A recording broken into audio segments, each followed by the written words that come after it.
Kerala state youth welfare ബോർഡിൻ്റെ Kerala administrative സർവീസിന് വേണ്ടിയുള്ള ക്ലാസ്സുകളിലേക്ക് ഏവർക്കും സ്വാഗതം. ഞാൻ കേരളത്തിലെ പോലീസ് മുൻ DGP ആയിരുന്ന ഡോക്ടർ അലക്സാണ്ടർ ജേക്കബ് IPS ആണ്. KS പരീക്ഷയുടെ പ്രിലിമിനറി പരീക്ഷ വന്നപ്പോൾ Kerala state youth welfare board സൗജന്യമായി ക്ലാസ്സുകളെടുത്ത് യൂട്യൂബിലൂടെ മത്സരാർത്ഥികൾക്കെല്ലാം കൊടുത്തിരുന്നു. ആ ക്ലാസ്സുകളിലൂടെ 100-ലേറെ കുട്ടികൾ പാസ്സായി വന്നു എന്നുള്ളത് വളരെ സന്തോഷം നൽകുന്ന ഒന്നാണ്. അന്ന് പെട്ടെന്ന് വന്ന പരീക്ഷയുടെ മുമ്പ് എടുത്ത 12ഓളം ക്ലാസ്സുകൾക്ക് ശേഷം അന്ന് വിട്ടുപോയിട്ടുള്ള സിലബസിലെ ചില ഭാഗങ്ങൾ ആണ് ഇന്ന് മുതലുള്ള ക്ലാസ്സുകളിൽ ഞാൻ എടുക്കുന്നത്. അതിലാദ്യമായി എടുക്കുന്നത് കേരള അഡ്മിനിസ്ട്രേറ്റീവ് സർവീസിൻ്റെ പേപ്പർ 1 പാർട്ട് 2 മോഡേൺ ഹിസ്റ്ററി എന്ന് പറയുന്നതാണ്. ആ മോഡേൺ ഹിസ്റ്ററിയുടെ item 4 post independent India reorganisation and consolidation എന്ന് പറയുന്ന ഭാഗമാണ്. ആ ഭാഗത്തിൽ വളരെ കൃത്യമായി നമ്മൾ മനസ്സിലാക്കേണ്ട ഒരു സ്ട്രക്ചറൽ എവല്യൂഷൻ ഓഫ് ഇന്ത്യ എന്ന് പറയുന്ന ഭാഗമാണ്. 1946 വേവൽ പ്ലാൻ വന്നു. ക്വിറ്റ് ഇന്ത്യ സമരം നടക്കുമ്പോഴോ അതിനു മുമ്പുള്ള സമയത്തോ സ്വാതന്ത്ര്യം തരും എന്ന് യാതൊരു ഉറപ്പും നമുക്കുണ്ടായിരുന്നില്ല. തന്നെയല്ല, ക്വിറ്റ് ഇന്ത്യ സമരം വളരെ നിഷ്ഠൂരമായി അടിച്ചമർത്തുകയാണ് ഉണ്ടായത്. 1945 ബ്രിട്ടനിലെ ഇലക്ഷനിൽ രണ്ടാം ലോക മഹായുദ്ധത്തിൻ്റെ വീരനായകനായിരുന്ന വിൻസ്റ്റൺ ചർച്ചിൽ ജയിച്ചിരുന്നുവെങ്കിൽ ഇന്ത്യക്ക് അദ്ദേഹം സ്വാതന്ത്ര്യം തരുമായിരുന്നില്ല. അദ്ദേഹം വളരെ ഭംഗിയായി പ്രഖ്യാപിച്ചിരുന്നു, ഞാൻ ബ്രിട്ടൻ്റെ പ്രൈം മിനിസ്റ്റർ ആയത് ബ്രിട്ടീഷ് എംപയറിനെ ഡിസൊല്യൂഷൻ ചെയ്യാനല്ല എന്ന്. Crown in the empire, jewel in the crown എന്ന് വിളിച്ചിരുന്ന ഇന്ത്യൻ എംപയറിനെ ഡിസ്മെമ്പർ ചെയ്യാൻ ഞാൻ ഉദ്ദേശിക്കുന്നില്ല എന്ന്. പിന്നീട് അദ്ദേഹം ഒരു പ്രസംഗത്തിൽ പറഞ്ഞു, തീരെ നിവൃത്തിയില്ലെങ്കിൽ ഞാൻ 421 നാട്ടുരാജ്യങ്ങൾക്ക് ആദ്യം സ്വാതന്ത്ര്യം കൊടുക്കും, ഒന്നൊന്നായിട്ട്. എന്നിട്ട് 3 പ്രസിഡൻസികളെ 3ആയിട്ട് സ്വാതന്ത്ര്യം കൊടുക്കും. പ്രൊട്ടക്ടറേറ്റ്സിനെ മുഴുവൻ വേറെ വേറെയാക്കും എന്ന്.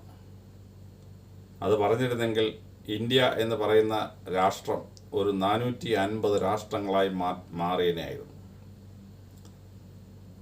UNOയ്ക്ക് മീറ്റിംഗ് കൂടണമെങ്കിൽ 750 പേരിൽ കൂടുതൽ ഇരിക്കാൻ പറ്റിയ സൗകര്യത്തോടുകൂടി ഒരു പാർലമെൻറ്റ് ഹാളിൽ മാത്രമേ UNOയ്ക്ക് മീറ്റിംഗ് കൂടാൻ കഴിയുമായിരുന്നു. ഇത് അപകടകരമായ ഒരവസ്ഥയായിരുന്നു. ഇന്ത്യയിലെ നാട്ടുരാജ്യങ്ങൾ പലരും ബ്രിട്ടീഷുകാർ പോകുമ്പോൾ അവർക്ക് സ്വാതന്ത്ര്യം കിട്ടും എന്ന് വിശ്വസിച്ചിരുന്നു. പക്ഷേ നമ്മുടെ ഭാഗ്യത്തിന് 1945 ലേബർ പാർട്ടി ഭരണത്തിൽ വന്നു. യുദ്ധകാല പ്രൈം മിനിസ്റ്ററായി വിൻസ്റ്റൺ ചർച്ചിൽ വളരെ നല്ല ആളാണ്. പക്ഷേ ഒരു സമാധാന കാലത്ത് അദ്ദേഹം ശരിയാവില്ല എന്ന് ബ്രിട്ടീഷുകാർ കരുതി. അങ്ങനെ വിൻസ്റ്റൺ ചർച്ചിലിന് അവരൊരർത്ഥത്തിൽ പെൻഷൻ കൊടുത്ത് വീട്ടിലെത്തിച്ചു. അങ്ങനെ എത്തിച്ചതുകൊണ്ട് നമുക്ക് കിട്ടിയ വലിയൊരു ഭാഗ്യമാണ് രണ്ടാം ലോകമഹായുദ്ധത്തിൻ്റെ ചരിത്രം ആധികാരികമായി എഴുതപ്പെട്ടു എന്നുള്ളത്. അതിൻ്റെ വോളിയം 1 തന്നെ വളരെ ശ്രദ്ധേയമാണ്. ഗ്യാതറിങ് സ്റ്റോം എന്ന് പറയപ്പെടുന്ന 1-ാം ഭാഗം വളരെ ഭംഗിയായി ഇഷ്ടത്തോടുകൂടി ഞാൻ വായിച്ചു തീർത്ത പുസ്തകങ്ങളൊന്നാണ്. 6 വോള്യങ്ങളിലായി രണ്ടാം ലോകമഹായുദ്ധ ചരിത്രം ഉണ്ടായി. പക്ഷേ അത് കഴിഞ്ഞപ്പോൾ അടുത്ത ലക്ഷം വന്നപ്പോൾ വിൻസ്റ്റൺ ചർച്ചിൽ തിരിച്ചു വന്നു. അദ്ദേഹം 2ാമത് പ്രൈം മിനിസ്റ്ററായി. കാരണം രണ്ടാം ലോകമഹായുദ്ധം കഴിഞ്ഞ് കോളനികളൊക്കെ ശിഥിലമായി, എംപയർ തകർന്ന് ബ്രിട്ടൻ തിരിച്ച് ബ്രിട്ടനിലേക്ക് ഒതുങ്ങുന്ന ഒരു സാഹചര്യം എത്തിയപ്പോൾ അത് ബ്രിട്ടീഷുകാർക്ക് സഹിക്കാൻ പറ്റിയില്ല. ചർച്ചിലിനെ വിളിച്ചു വരുത്തി അതിനെ ശക്തിപ്പെടുത്തി നിർത്താൻ വേണ്ടി എന്തെങ്കിലും പറ്റുമോ എന്നുള്ളതിന് അദ്ദേഹത്തെ പ്രാക്ടീസ് ചെയ്ത് നോക്കി. പക്ഷെ വളരെ ശ്രദ്ധേയമായി അദ്ദേഹം history of the English speaking peoples പൂർത്തീകരിച്ചു. ബൃഹത്തായ പുസ്തകം, സുന്ദരമായ പുസ്തകം. അദ്ദേഹത്തിന് സാഹിത്യത്തിന് നോബൽ സമ്മാനം ലഭിച്ചു ആ പുസ്തകത്തിന്. ലേബർ പാർട്ടി ഭരണത്തിൽ വന്നപ്പോൾ ആദ്യം വേവൽ പ്ലാനും പിന്നീട് മൗണ്ട് ബാറ്റൺ പ്ലാനും ഉണ്ടായി. അതനുസരിച്ച് ഇതിനു മുമ്പ് ഞാനെടുത്ത ആ ഡോക്യുമെൻ്ററിയിൽ ഞാൻ പറഞ്ഞിരുന്ന പോലെ ഇന്ത്യയെ 11 രാഷ്ട്രങ്ങളായി വിഭജിച്ചിട്ട് ബ്രിട്ടീഷുകാർ ഇന്ത്യ വിട്ടു. 47 ഇന്ത്യയെ മതാടിസ്ഥാനത്തിൽ വിഭജിച്ചു, പാകിസ്ഥാനും ഇന്ത്യയും. പ്രൊട്ടക്ടറേറ്റ്സിന് 3 സ്വാതന്ത്ര്യം കൊടുത്തു. നേപ്പാൾ, ഭൂട്ടാൻ ആൻഡ് സിക്കിം സ്വതന്ത്ര രാഷ്ട്രങ്ങളായി മാറി. കാശ്മീരിനെ സ്വതന്ത്ര രാഷ്ട്രമാക്കി. 48 ബർമ്മയ്ക്ക് സ്വാതന്ത്ര്യം കൊടുത്തു. അങ്ങനെ ബർമ്മ പ്രത്യേക രാജ്യമായി മാറി. 48 അവർ സിലോണിന് സ്വാതന്ത്ര്യം കൊടുത്തു. അങ്ങനെ സിലോൺ പ്രത്യേക രാജ്യമായി മാറി. മൊറീഷ്യസിനെ അവർ കൈവശം വെച്ചിരുന്നു. 1963 മൊറീഷ്യസ് അല്ല, മാൽദീവ്സ്. അതിന് 1963 സ്വാതന്ത്ര്യം കൊടുത്തത്. അത് പ്രത്യേക രാജ്യമായി. ഫ്രഞ്ചുകാർക്ക് അവരുടെ മേഖലകൾ സൂക്ഷിക്കാൻ അവകാശം കൊടുത്തു. അങ്ങനെ പോണ്ടിച്ചേരി, കേരളത്തിലുള്ള മാഹി, ആന്ധ്രാപ്രദേശിന് തീരത്തുള്ള യാനമൻ, കരൈക്കൽ, ഇത് പോർച്ചുഗീസ് ഭരണത്തിലുള്ള ഭൂപ്രദേശങ്ങളായി നിലനിന്നു. ഫ്രഞ്ച് അധീനത്തിലുള്ള രാജ്യങ്ങളായി നിലനിന്നിരുന്നു. പോർച്ചുഗീസുകാർക്ക് അവരുടെ രാജ്യം റീറ്റെയിൻ ചെയ്യാൻ സമ്മതിച്ചു. ഗോവ, ഡാമൻ, ഡിയു, മഹാരാഷ്ട്ര തീരത്തുള്ള ഗോവയും ഗുജറാത്തിന് തീരത്തുള്ള ഡാമൻ ആൻഡ് ഡിയു പോർച്ചുഗീസ് അധീശ മേഖലകളായി തുടർന്നു. അപ്പോൾ ഫ്രഞ്ചുകാർക്ക് പോണ്ടിച്ചേരി, മാഹി, യാനമൻ, കരൈക്കൽ. പോർച്ചുഗീസുകാർക്ക് Goa, Daman, Diu separate. Protectorates 3 separate. Nepal, Bhutan, Sikkim. Burma separate രാജ്യം, സിലോൺ സെപ്പറേറ്റ് രാജ്യം, മാൽദീവ് സെപ്പറേറ്റ് രാജ്യം, കാശ്മീർ സെപ്പറേറ്റ് രാജ്യം. അപ്പോൾ ഇന്ത്യയെ ബ്രിട്ടീഷുകാർ 11 രാജ്യങ്ങളായി അവശേഷിപ്പിച്ചിട്ട് പോയി. ചർച്ചിൽ വന്നിരുന്നെങ്കിൽ അത് 450 മുകളിൽ രാജ്യങ്ങളായി മാറിയനായിരുന്നു. പക്ഷെങ്കിലും 11 തുടർന്നു. ആ 11 തുടരുന്ന അവസ്ഥയിൽ ഇന്ത്യ സ്വതന്ത്രമാകുമ്പോൾ ഇന്ത്യയുടെ ഗവർണർ ജനറലായി അവസാനത്തെ വൈസ്രോയായ മൗണ്ട് ബാറ്റൺ തിരഞ്ഞെടുക്കപ്പെട്ടു, അല്ലെങ്കിൽ ബ്രിട്ടീഷുകാർ നിയമിച്ചു. അങ്ങനെ ഒരു ബ്രിട്ടീഷുകാരനായ മൗണ്ട് ബാറ്റൺ ഇന്ത്യയുടെ ഗവർണർ ജനറലായി. എന്നാൽ മുഹമ്മദ് അലി ജിന്നയാണ് പാകിസ്ഥാൻകാരുടെ ഗവർണർ ജനറലായത്. അവർ പറഞ്ഞു, സാഹിബിനെ ഞങ്ങൾക്ക് വേണ്ട. അങ്ങനെ മുഹമ്മദ് അലി ജിന്ന ഗവർണർ ജനറലായി Pakistan. Lord Mountbatten governor ജനറലായി ഇന്ത്യൻ യൂണിയനും നിലവിൽ വന്നു. ഇന്ത്യൻ യൂണിയൻ നിലവിൽ വരുമ്പോൾ ആ യൂണിയൻ എങ്ങനെയാണ് പ്രവർത്തിക്കേണ്ടതെന്നുള്ളതിന് ഒരു ഭരണഘടനയോ ഒരു നിയമാവലിയോ ഉണ്ടായിരുന്നില്ല. ബ്രിട്ടീഷുകാർ ഇന്ത്യ ഭരിച്ചപ്പോൾ പാസാക്കിയ 143 നിയമങ്ങളുണ്ടായിരുന്നു. ആ 143 നിയമങ്ങൾ ഉപയോഗിച്ചിട്ടാണ് അവർ ഇന്ത്യ ഭരിച്ചത്. 1946 ഇന്ത്യൻ നേവൽ മ്യൂട്ടിനി മുംബൈയിൽ നടന്നത് കാരണം അതിൻ്റെ പ്രശ്നങ്ങൾ ആർമിയുടെയും നേവിയുടെയും രൂപീകരണത്തിന് വലിയ വിഘാതങ്ങൾ സൃഷ്ടിച്ചിരുന്നു. ബ്രിട്ടീഷുകാർ ഇന്ത്യ വിടുമ്പോൾ ഇന്ത്യക്കൊരു നിയമാവലി ഉണ്ടാക്കാൻ വേണ്ടി, ഭരണഘടന ഉണ്ടാക്കാൻ വേണ്ടി കോൺസ്റ്റിറ്റ്യൂവൻ്റ് അസംബ്ലി സമ്മേളിച്ചുകൊണ്ടിരിക്കുകയായിരുന്നു. 1946 ഇലക്ഷൻ നടത്തിയിട്ടാണ് കോൺസ്റ്റിറ്റ്യൂവൻ്റ് അസംബ്ലി ഉണ്ടാക്കിയത്. ആ കോൺസ്റ്റിറ്റ്യൂവൻ്റ് അസംബ്ലി പാകിസ്ഥാൻ സെപ്പറേറ്റ് ചെയ്തപ്പോൾ അവരുടെ അംഗങ്ങൾ, മുസ്ലിം അംഗങ്ങൾ സെപ്പറേറ്റ് ചെയ്തു. അങ്ങനെ പാകിസ്ഥാന് സെപ്പറേറ്റ് ഒരു കോൺസ്റ്റിറ്റ്യൂവൻ്റ് അസംബ്ലിയും ഇന്ത്യക്ക് സെപ്പറേറ്റ് ഒരു കോൺസ്റ്റിറ്റ്യൂവൻ്റ് അസംബ്ലി ഉണ്ടായിരുന്നു, ഭരണഘടനാ നിർമ്മാണ സമിതി. ഇന്ത്യയുടെ ഭരണഘടനാ നിർമ്മാണ സമിതിയുടെ പ്രസിഡന്റ് രാജേന്ദ്ര പ്രസാദ് ആയിരുന്നു. എന്നാൽ ഡ്രാഫ്റ്റിംഗ് കമ്മിറ്റിയുടെ ചെയർമാൻ BR അംബേദ്കർ ആയിരുന്നു. ഭരണഘടനാ നിർമ്മാണ സമിതിയുടെ വൈസ് ചെയർമാൻ സർവേപ്പള്ളി രാധാകൃഷ്ണനായിരുന്നു. ആ ഭരണഘടനാ നിർമ്മാണത്തിന് വേണ്ടി അവരെ എല്ലാ ദിവസവും മീറ്റിംഗ് കൂടി ചർച്ചകൾ നടത്തി വളരെ ശ്രദ്ധേയമായ തീരുമാനങ്ങളെടുത്തു. അങ്ങനെ 1949 നവംബർ അവസാനിക്കാറായപ്പോഴേക്കും ഇന്ത്യയുടെ ഭരണഘടനയുടെ ഡ്രാഫ്റ്റ് പൂർത്തിയായി. ആ ഡ്രാഫ്റ്റ് ഓരോരോ വകുപ്പുകൾ വെച്ചിട്ട് പാസ്സാക്കി അത് പൂർത്തീകരിച്ച് എല്ലാവരും ഒപ്പിട്ട് അത് പൂർത്തീകരിച്ചു. ആ ഭരണഘടനയുടെ ആദ്യത്തെ ഡ്രാഫ്റ്റ് തന്നെ വായിക്കാൻ നല്ല രസമുള്ളൊരു സംഭവമാണ്. ഞാൻ ഗവർണർ ADC ആയിരുന്നപ്പോൾ ADCയുടെ ലൈബ്രറിയിൽ, ഗവർണറുടെ ലൈബ്രറിയിൽ ഇന്ത്യയിലെ എല്ലാ ഗവർണർമാരുടെയും വീടുകളിൽ അല്ലെങ്കിൽ ഗവർണേഴ്സ് റെസിഡൻസിൽ, രാജ്ഭവനിൽ ഭരണഘടനാ നിർമ്മാണ സമിതിയുടെ മുഴുവൻ ചർച്ചകളും പ്രിൻ്റ് ചെയ്ത് 46 വോളിയൂംസ് ആക്കി സൂക്ഷിച്ചിട്ടുണ്ട്. ഞാൻ ADC ആയിട്ട് പോയതുകൊണ്ട് എനിക്ക് കിട്ടിയ വലിയ ഗുണങ്ങളിലൊന്ന് അത് മുഴുവൻ വായിച്ചു തീർക്കാൻ പറ്റിയെന്നുള്ളതാണ്. എത്ര കൂലങ്കുഷമായ ചർച്ചകൾക്ക് ശേഷമാണ് നമുക്ക് ഈ മഹത്തായ ഭരണഘടന കിട്ടിയതെന്ന് നമ്മൾ ഓരോരുത്തരും മനസ്സിലാക്കിയിരിക്കേണ്ട ഒന്നാണ്. ഈ സമയത്ത് ഇന്ത്യൻ യൂണിയൻ്റെ ട്രഷറിയിലുണ്ടായിരുന്ന പണം വീതിക്കാനായി തീരുമാനിച്ചിരുന്നു. 1600 കോടിയാണ് അന്ന് ട്രഷറിയിലുണ്ടായിരുന്നത്. അതിൽ 300 കോടിയോളം പാകിസ്ഥാന് കൊടുക്കണം, 1300 കോടി ഇന്ത്യക്ക് എടുക്കാം. പ്രൊപ്പോർഷണലായിട്ടുള്ള വീതം വെപ്പായിരുന്നു. പക്ഷെ അത് കൊടുക്കാൻ പണ്ഡിറ്റ് ജവഹർലാൽ നെഹ്റു താമസിപ്പിച്ചു. അപ്പോൾ പാകിസ്ഥാൻ എഗ്രി ചെയ്ത് വീതം കൊടുക്കണമെന്ന് പറഞ്ഞിട്ട് ഇന്ത്യയുടെ രാഷ്ട്രപിതാവ് മഹാത്മജി സത്യാഗ്രഹമായിരുന്നു, നിരാഹാര സത്യാഗ്രഹം. ആ നിരാഹാര സത്യാഗ്രഹം ഇരുന്ന ആ കമ്പൽഷനിൽ ബാപ്പുവിൻ്റെ ജീവൻ രക്ഷിക്കാൻ വേണ്ടി പാകിസ്ഥാൻ്റെ 300 കോടി കൊടുക്കാൻ ഇന്ത്യൻ പ്രധാനമന്ത്രി പണ്ഡിറ്റ് ജവഹർലാൽ നെഹ്റു നിർബന്ധിതനായി. അവിടെയാണ് മഹാത്മജിക്കെതിരെയുള്ള വൈരാഗ്യം ഗോഡ്സേക്കും ഒക്കെ ഉണ്ടായത്. നമ്മുടെ രാഷ്ട്രപിതാവ് പാകിസ്ഥാന് വേണ്ടി എന്തിനു വാദിക്കുന്നു എന്ന് പറഞ്ഞ ശേഷം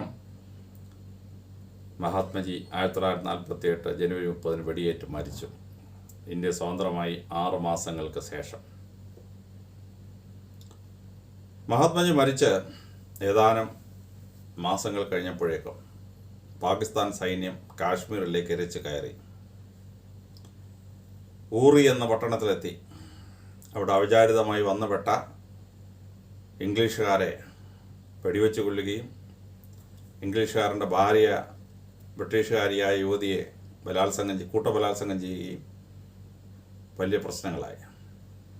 ശ്രീനഗറിൽ എത്തിയ ശേഷം രാജാ ഹരി സിംഗിനെ തടവുകാരനാക്കി പാകിസ്ഥാനിലേക്ക് കൊണ്ടുപോകാനായിരുന്നു തീരുമാനം. അങ്ങനെ കാശ്മീരിനെ പാകിസ്ഥാൻ്റെ ഭാഗമാക്കാൻ വേണ്ടി തീരുമാനിച്ചിരുന്നു. ഇത് മുൻകൂട്ടി കണ്ട ഹരി സിംഗ് ഇന്ത്യയുടെ പ്രധാനമന്ത്രി ജവഹർലാൽ നെഹ്റുവുമായി ബന്ധപ്പെട്ടു. ജവഹർലാൽ നെഹ്റു VP നായരെ അങ്ങോട്ട് അയച്ചു. മലയാളിയായ VP നായരായിരുന്നു ഹോം മിനിസ്റ്ററുടെ സെക്രട്ടറി, സർദാർ വല്ലഭായ് പട്ടേലിൻ്റെ സെക്രട്ടറി. ആ സെക്രട്ടറിയെ കാശ്മീരിലേക്ക് അയച്ചു. അങ്ങനെ കാശ്മീരിലേക്ക് അയച്ച് കാശ്മീർ വളരെ ശ്രദ്ധേയമായി ഇന്ത്യയുടെ ഭാഗമായി ചേർക്കപ്പെട്ടു. പണ്ഡിറ്റ് ജവഹർലാൽ നെഹ്റു UNOയെ സമീപിച്ചു. പ്രശ്നം അന്ന് സൈനിക മേധാവികൾ പറഞ്ഞു, പ്രിയപ്പെട്ട നെഹ്റുജി, ഒരാഴ്ച കൂടി വെയിറ്റ് ചെയ്തിട്ട് UNO പോകാവൂ.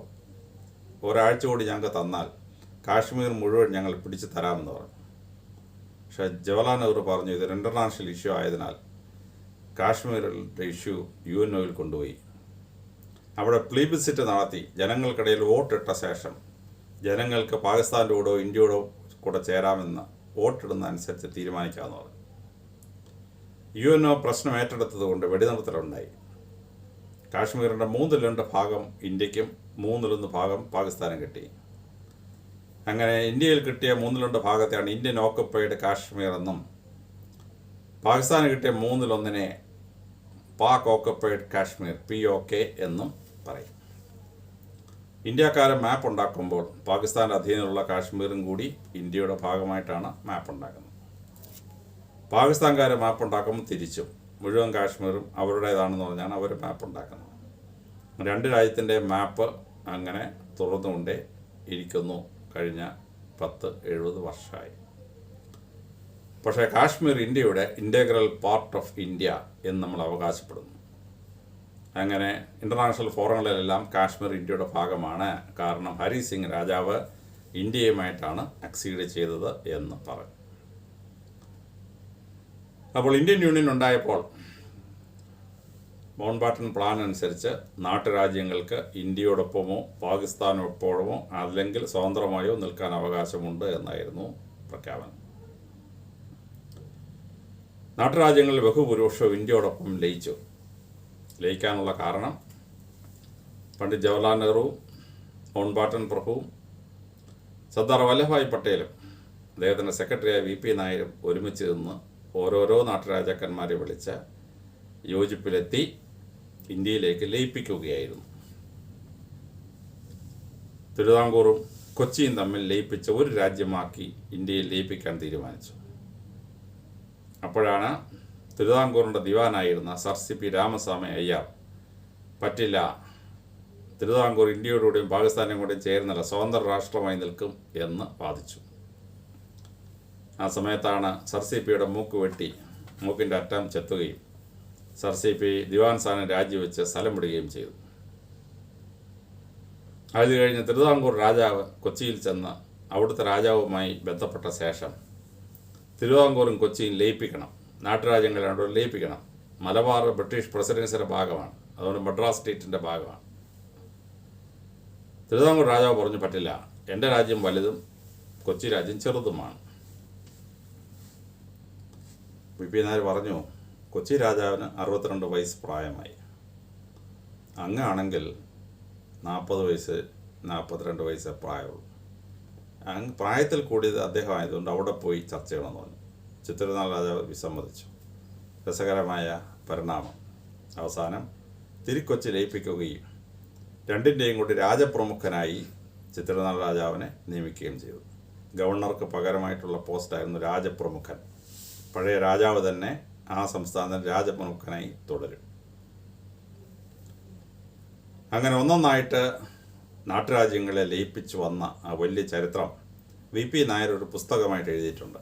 അദ്ദേഹം അതാണ് ഡിവിഷൻ ഓഫ് പവേഴ്സ് എന്ന് പറയപ്പെടുന്ന പുസ്തകവും വളരെ പ്രസിദ്ധമായിട്ടുള്ള ഇന്ത്യയുടെ യൂണിയൻ്റെ പാർട്ടീഷൻ്റെ ചരിത്രം പറയുന്ന പുസ്തകങ്ങൾ. അത് വളരെ ഇന്ത്യയുടെ ഇൻ്റഗ്രേഷൻ എങ്ങനെ സംഭവിച്ചു എന്ന് ആ പുസ്തകങ്ങൾ VP നായരുടെ പുസ്തകങ്ങൾ വായിച്ചാൽ വളരെ കൃത്യമായിട്ട് നമുക്ക് മനസ്സിലാവും. അത് പക്ഷേ ഈ യൂണിഫിക്കേഷൻ വർക്ക് നടക്കുമ്പോൾ ചില സംസ്ഥാനങ്ങളിൽ പ്രശ്നമുണ്ടായി. അതിലാദ്യത്തേതാണ് ഹൈദരാബാദ്.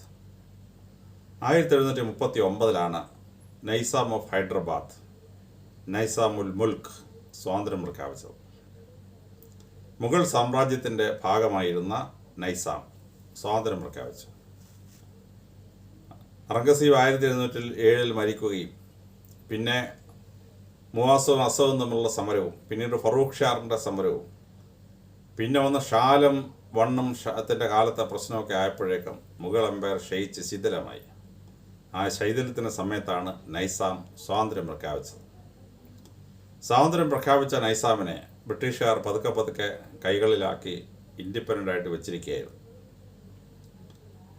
സബ്സിഡറി അലയൻസിൻ്റെ ഭാഗമായി നൈസാമിനെ സൂക്ഷിച്ചിരുന്നു. മറാത്താക്കാരെ തോൽപ്പിക്കാനും ടിപ്പുവിനെ പരാജയപ്പെടുത്താനും നൈസാമിൻ്റെ സഹായം അവരെടുത്തിരുന്നു.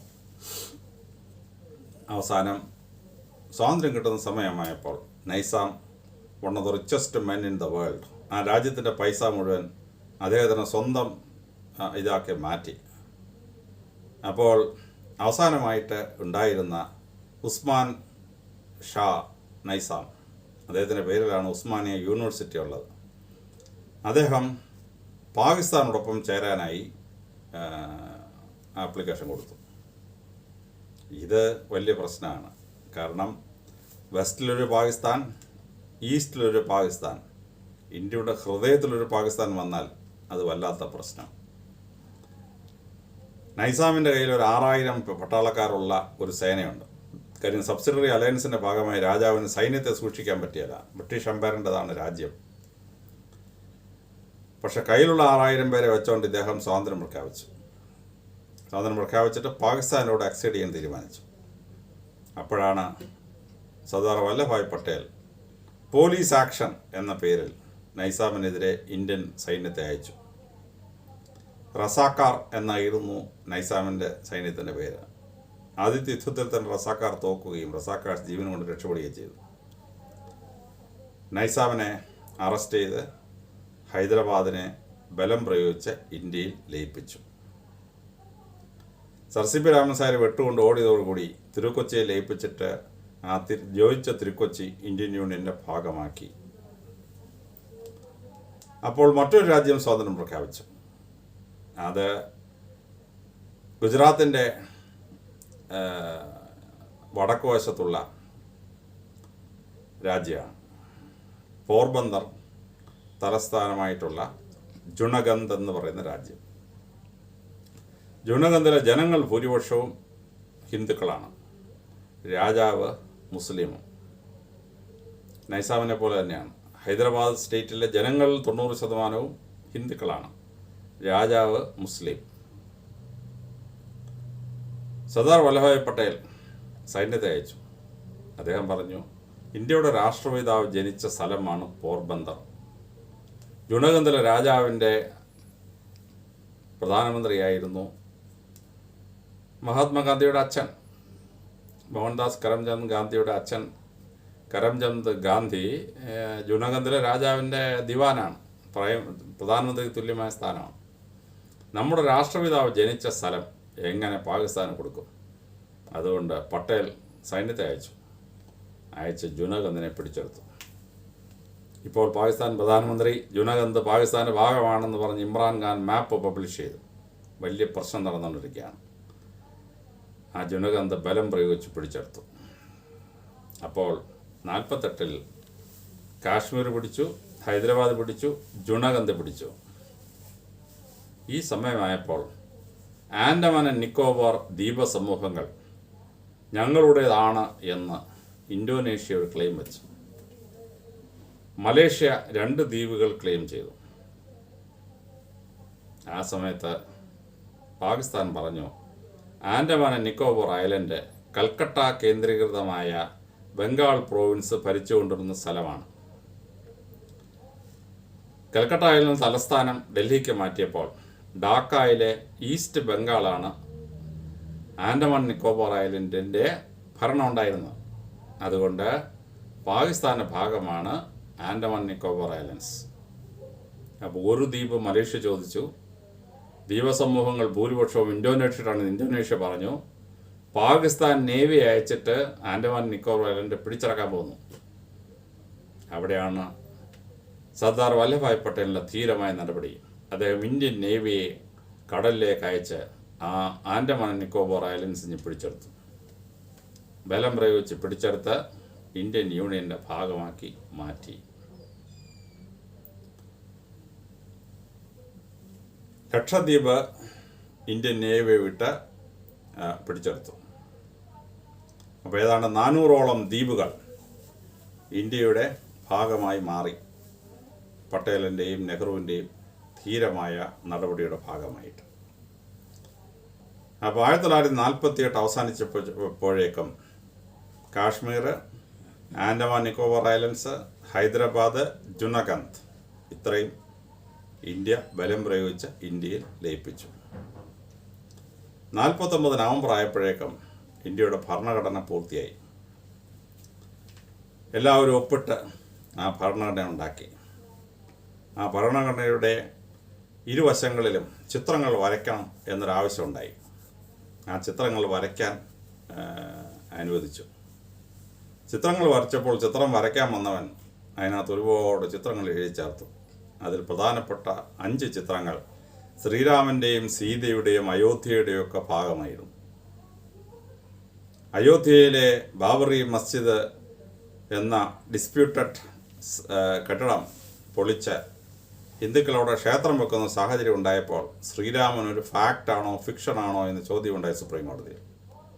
അപ്പോൾ സുപ്രീം കോടതിയിൽ ഇന്ത്യൻ ഭരണഘടന എല്ലാവരും ഒപ്പിട്ട ഭരണഘടന കൊണ്ട് പ്രൊഡ്യൂസ് ചെയ്തു. ഇതിൻ്റെ മാർജിനിൽ വരച്ചിരിക്കുന്നത് ശ്രീരാമനും സീതയും അയോധ്യയൊക്കെയാണ്. അപ്പോൾ ഇന്ത്യൻ ഭരണഘടനയുടെ സൈഡിൽ വരച്ചിരിക്കുന്ന പടം തന്നെ അത് ഫാക്റ്റാണ് എന്ന് ഇന്ത്യൻ ഭരണഘടന അംഗീകരിക്കുന്നു എന്നുള്ളതിന് തുല്യമാണ് എന്ന് പറഞ്ഞു. അപ്പോൾ ഏതോ ഒരു ചിത്രകാരൻ വരച്ച 3-6 പടം സുപ്രീം കോടതിയിലെ കേസിന് വരെ ശ്രീരാമൻ്റെ നിലനിൽപ്പിന് സാക്ഷ്യപത്രമായി തീർന്നു എന്നുള്ള രസകരമായ സംഭവം. അങ്ങനെ ഭരണഘടന തീർന്നു കഴിഞ്ഞപ്പോൾ കോൺസ്റ്റിറ്റ്യൂഷൻ അസംബ്ലിയിൽ ചർച്ച വന്നു. എപ്പോഴാണ് ഇത് പ്രഖ്യാപിച്ച് ഇന്ത്യ ഒരു റിപ്പബ്ലിക് ആവേണ്ടത്? ഇന്ത്യൻ ഭരണഘടനയിൽ ഇന്ത്യ ഒരു റിപ്പബ്ലിക് ആവുകയാണ്, രാജാധിപത്യമല്ല. ഇന്ത്യ കോമൺവെൽത്ത് കൺട്രീസിനെ പോലെ ഡൊമീനിയൻ അല്ല, പിന്നെ നമ്മളൊരു റിപ്പബ്ലിക് ആവുകയാണ്. അപ്പോൾ പ്രസിഡൻ്റ് എന്ന് പറയുന്ന ഹെഡിൻ്റെ കീഴിൽ അധികാരം കൈയാളുന്നൊരു പ്രധാനമന്ത്രി ആണ് രാജ്യം ഭരിക്കുന്നത്. ഇത് ശ്രദ്ധേയമായ സംഭവം. എപ്പോഴാണ് ഇന്ത്യ റിപ്പബ്ലിക് ആവേണ്ടത്? അതുവരെ ഇന്ത്യ യൂണിയൻ ഓഫ് ഇന്ത്യ എന്നുള്ളതിൽ നിലനിൽക്കുകയാണ്. കോൺസ്റ്റിറ്റ്യൂഷൻ അസംബ്ലി ആലോചിച്ചിട്ട് പറഞ്ഞു, ജനുവരി 26-നാണ് നമ്മൾ ഇത് പ്രഖ്യാപിക്കാൻ പോകുന്നത്. കാരണം ലാഹോർ കോൺഗ്രസ് വെച്ച പൂർണ്ണ സ്വരാജാണ് ഇന്ത്യയുടെ അവകാശമെന്ന് പണ്ഡിറ്റ് ജവഹർലാൽ നെഹ്റു AICC പ്രസിഡന്റായി പ്രഖ്യാപിച്ചത് ജനുവരി 26-നാണ്. അതുപോലെ ഇന്ത്യയിലെ പ്രധാനപ്പെട്ട 3 സംഭവങ്ങൾ നടന്നത് ജനുവരി 26-നാണ്. അതുകൊണ്ട് ജനുവരി 26-ന് പ്രഖ്യാപിക്കാൻ തീരുമാനിച്ചു. അങ്ങനെ 1950 ജനുവരി 26-ന് ഇന്ത്യ ഒരു റിപ്പബ്ലിക്കായി പ്രഖ്യാപിച്ചു. അതുവരെ ഒരു യൂണിയൻ ഓഫ് ഇന്ത്യ എന്ന് പറഞ്ഞിരുന്ന ഒരു രാജ്യം റിപ്പബ്ലിക്കായി മാറി, ഇന്ത്യൻ റിപ്പബ്ലിക്. അപ്പോൾ ആദ്യം ഗവർണർ ജനറൽ ഭരിച്ചിരുന്നു. ഗവർണർ ജനറൽ ഭരിക്കുമ്പോൾ ഇന്ത്യ ബ്രിട്ടീഷുകാരുടെ അലയൻസിൽ നിൽക്കുകയാണ്. അപ്പോൾ അങ്ങനെ ഡൊമിനിയനായി നിന്ന് ഇന്ത്യൻ യൂണിയനായി, ഇന്ത്യൻ യൂണിയനിൽ നിന്ന് ഇന്ത്യ എന്ന മഹത്തായ റിപ്പബ്ലിക്കായി. അങ്ങനെ ഇന്ത്യ മഹത്തായ റിപ്പബ്ലിക്കായി 1950 ജനുവരി 26-ന് പ്രഖ്യാപിക്കപ്പെട്ടു. ജനുവരി 26-ന് പ്രഖ്യാപിക്കുമ്പോൾ ഇന്ത്യൻ ഗവൺമെൻറ് മാറി, അത് സ്വതന്ത്ര പരമാധികാര റിപ്പബ്ലിക്കായി. ബ്രിട്ടീഷുകാർ ഇന്ത്യ വിടുമ്പോൾ അവർ പറഞ്ഞു, മെജോറിറ്റി പാർട്ടി കോൺഗ്രസ് ആണ്, അതുകൊണ്ട് കോൺഗ്രസിൻ്റെ ജനറൽ സെക്രട്ടറി ആരാണോ, AICC പ്രസിഡന്റ് ആരാണോ, അദ്ദേഹമായിരിക്കും പ്രധാനമന്ത്രി. അപ്പോൾ ഇന്ത്യയുടെ AICC പ്രസിഡന്റ് അന്ന് കൃപലാനിയാണ്, JB കൃപലാനി. ഇപ്പോൾ കൃപലാനിയാണ് പ്രൈം മിനിസ്റ്റർ ആവേണ്ടത്. രാഷ്ട്രപിതാവായ മഹാത്മജി പറഞ്ഞു, ഇല്ല, യുവത്വത്തിൻ്റെ പ്രതീകമായ പണ്ഡിറ്റ് ജവഹർലാൽ നെഹ്റു വേണം ഇന്ത്യയുടെ പ്രധാനമന്ത്രിയാവാൻ. അപ്പോൾ കോൺഗ്രസ് പാർട്ടി JB കൃപലാനിയോട് രാജിവെക്കാൻ പറഞ്ഞു. JB കൃപലാനി രാജിവെക്കുകയും പണ്ഡിറ്റ് ജവഹർലാൽ നെഹ്റു 1946-ൽ AICC പ്രസിഡന്റ് ആവുകയും ചെയ്തു. അങ്ങനെ പണ്ഡിറ്റ് ജവഹർലാൽ നെഹ്റു ഇന്ത്യൻ പ്രൈം മിനിസ്റ്ററായി. അപ്പോൾ 46 മുതൽ 47 ഇന്ത്യൻ പ്രൈം മിനിസ്റ്റർ, 46 മുതൽ 1950 വരെ അദ്ദേഹം ഇന്ത്യൻ യൂണിയൻ്റെ പ്രൈം മിനിസ്റ്റർ. 1950 ജനുവരി 26-ന് ശേഷം ഇന്ത്യൻ റിപ്പബ്ലിക്കിൻ്റെ പ്രൈം മിനിസ്റ്റർ. പിന്നെ ഇന്ത്യൻ പ്രൈം മിനിസ്റ്ററിൽ നിന്ന് റിപ്പബ്ലിക്കിൻ്റെ പ്രൈം മിനിസ്റ്റർ സ്ഥാനം വരെ എത്തി. അപ്പോൾ ഇന്ത്യൻ ഗവൺമെൻറ് ഉണ്ടാക്കിയപ്പോൾ ബ്രിട്ടീഷുകാർ പറഞ്ഞു, അത് എല്ലാവരെയും റെപ്രസെൻ്റ് ചെയ്യുന്നതായിരിക്കണം. അതിലൂടെ ഇലക്ഷൻ നടന്നിട്ടില്ലല്ലോ. ഭരണഘടന ഉണ്ടാക്കാൻ വേണ്ടി ഒരു സമിതിയിലേക്ക് ഇലക്ഷൻ നടന്നിട്ടുള്ളൂ, ഗവൺമെൻറ് ഉണ്ടാക്കാൻ വേണ്ടി ഇലക്ഷൻ നടന്നിട്ടില്ല. അതുകൊണ്ട് കോൺഗ്രസിന് പ്രതിനിധി വേണം, മുസ്ലിം ലീഗിൻ്റെ പ്രതിനിധി വേണം, സിഖുകാരുടെ പ്രതിനിധി വേണം, ഹിന്ദു മഹാസഭയുടെ ഒരു പ്രതിനിധി വേണം, ക്രിസ്ത്യാനികൾക്കൊരു പ്രതിനിധി വേണം, ബുദ്ധമതക്കാർക്കൊരു പ്രതിനിധി വേണം. അങ്ങനെ ക്രിസ്ത്യാനികൾക്ക് കിട്ടി ജോൺ മത്തായി. കേരളത്തിൽ നിന്നുള്ള ജോൺ മത്തായി യൂണിയൻ മിനിസ്ട്രിയിൽ അംഗമായി. ഹിന്ദു മഹാസഭ BJPയുടെയും RSSൻ്റെയൊക്കെ അന്നുണ്ടായിരുന്ന രൂപം, അതിൻ്റെ മെമ്പറായിരുന്ന ശ്യാമപ്രസാദ് മുഖർജി കേന്ദ്ര ഗവൺമെൻറ്റിൽ അംഗമായി. സിഖുകാരുടെ പ്രതിനിധിയായി ബൽദേവ് സിംഗ് വന്നു. അങ്ങനെ ബുദ്ധമതക്കാർക്കും ജൈനമതക്കാർക്കും എല്ലാവർക്കും പ്രതിനിധിയായി. അതിനോടൊപ്പം ആംഗ്ലോ ഇന്ത്യൻസിൻ്റെ ഒരു പ്രതിനിധിയും വന്നു മന്ത്രിസഭയിൽ. അങ്ങനെ എല്ലാവരും റെപ്രസെൻ്റ് ചെയ്യുന്ന ഒരു ഗവൺമെൻറ് ഉണ്ടായി. പക്ഷേ ഇന്ത്യൻ ഗവൺമെൻറ് ഇന്ത്യൻ യൂണിയൻ്റെ ഗവൺമെൻറ് ആയപ്പോഴും അത് തുടർന്നു. പക്ഷെ റിപ്പബ്ലിക് ആയപ്പോൾ പണ്ഡിറ്റ് ജവഹർലാൽ നെഹ്റു പറഞ്ഞു, ഇനി ഞങ്ങളുടെ ഗവൺമെൻറ്റാണ്.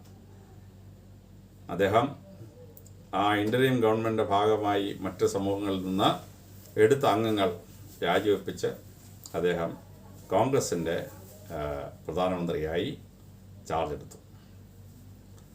കോൺഗ്രസ് പാർട്ടിയുടെ ഗവൺമെൻറ് പ്രതിനിധിയായിട്ട് ചാർജ് എടുത്തപ്പോൾ അവർ ചെയ്ത പരിപാടി എന്ന് വെച്ചാൽ കോൺസ്റ്റിറ്റ്യൂൻ്റ് അസംബ്ലിയെ ഒരു പാർലമെൻറ്റാക്കി കൺവേർട്ട് ചെയ്തു. പണ്ടാണ്ട് ഉണ്ടാക്കാൻ വേണ്ടി ഉണ്ടാക്കിയ ഒരു കോൺസ്റ്റിറ്റ്യൂൻ്റ് അസംബ്ലി പാർലമെൻറ്റായി ഗണിക്കപ്പെട്ടു. അങ്ങനെ പാർലമെൻറ്റായി ഗണിക്കപ്പെട്ട് അവർ ഭരണത്തിൽ ഇരിക്കുമ്പോൾ വളരെ കൃത്യമായി ആദ്യത്തെ ചുവടുവെപ്പുണ്ടായി.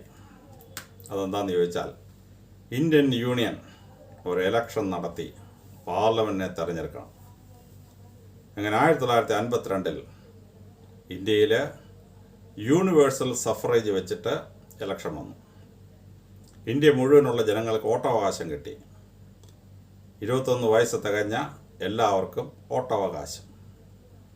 ബ്രിട്ടനിൽ പോലും സ്ത്രീകൾക്ക് 1928 വോട്ടവകാശം കിട്ടിയത്. പക്ഷേ 1928 മാത്രം സ്ത്രീകൾക്ക് വോട്ടവകാശം കിട്ടിയ ബ്രിട്ടനിൽ നിന്ന് കഷ്ടിച്ച് 24 വർഷം കഴിഞ്ഞപ്പോഴേക്കും ഇന്ത്യയിലെ സ്ത്രീകൾക്ക് വോട്ടവകാശം കിട്ടി. അപ്പോൾ ഗവൺമെൻറ് ഓഫ് ഇന്ത്യ ആക്ട് അനുസരിച്ച് SC/ST വിഭാഗക്കാർക്ക് റിസർവേഷൻ ഉണ്ടായിരുന്നു, ബാക്കി ആർക്ക് റിസർവേഷൻ ഇല്ലായിരുന്നു. അങ്ങനെ SC/ST വിഭാഗക്കാർക്ക് റിസർവേഷൻ സീറ്റുകളും അല്ലാത്തവർക്ക് കോമൺ സീറ്റിൽ നിന്ന് മത്സരിക്കണം. എന്നാൽ സ്വന്തം വോട്ട് കൊണ്ട് ജയിക്കാൻ ഒരു മണ്ഡലത്തിലും വോട്ടില്ലാത്ത ആംഗ്ലോ ഇന്ത്യൻസ് എന്ന വിഭാഗത്തിന് നോമിനേറ്റഡ് അംഗങ്ങളെ ഉണ്ടാക്കി. നോമിനേറ്റഡ് അംഗങ്ങളെ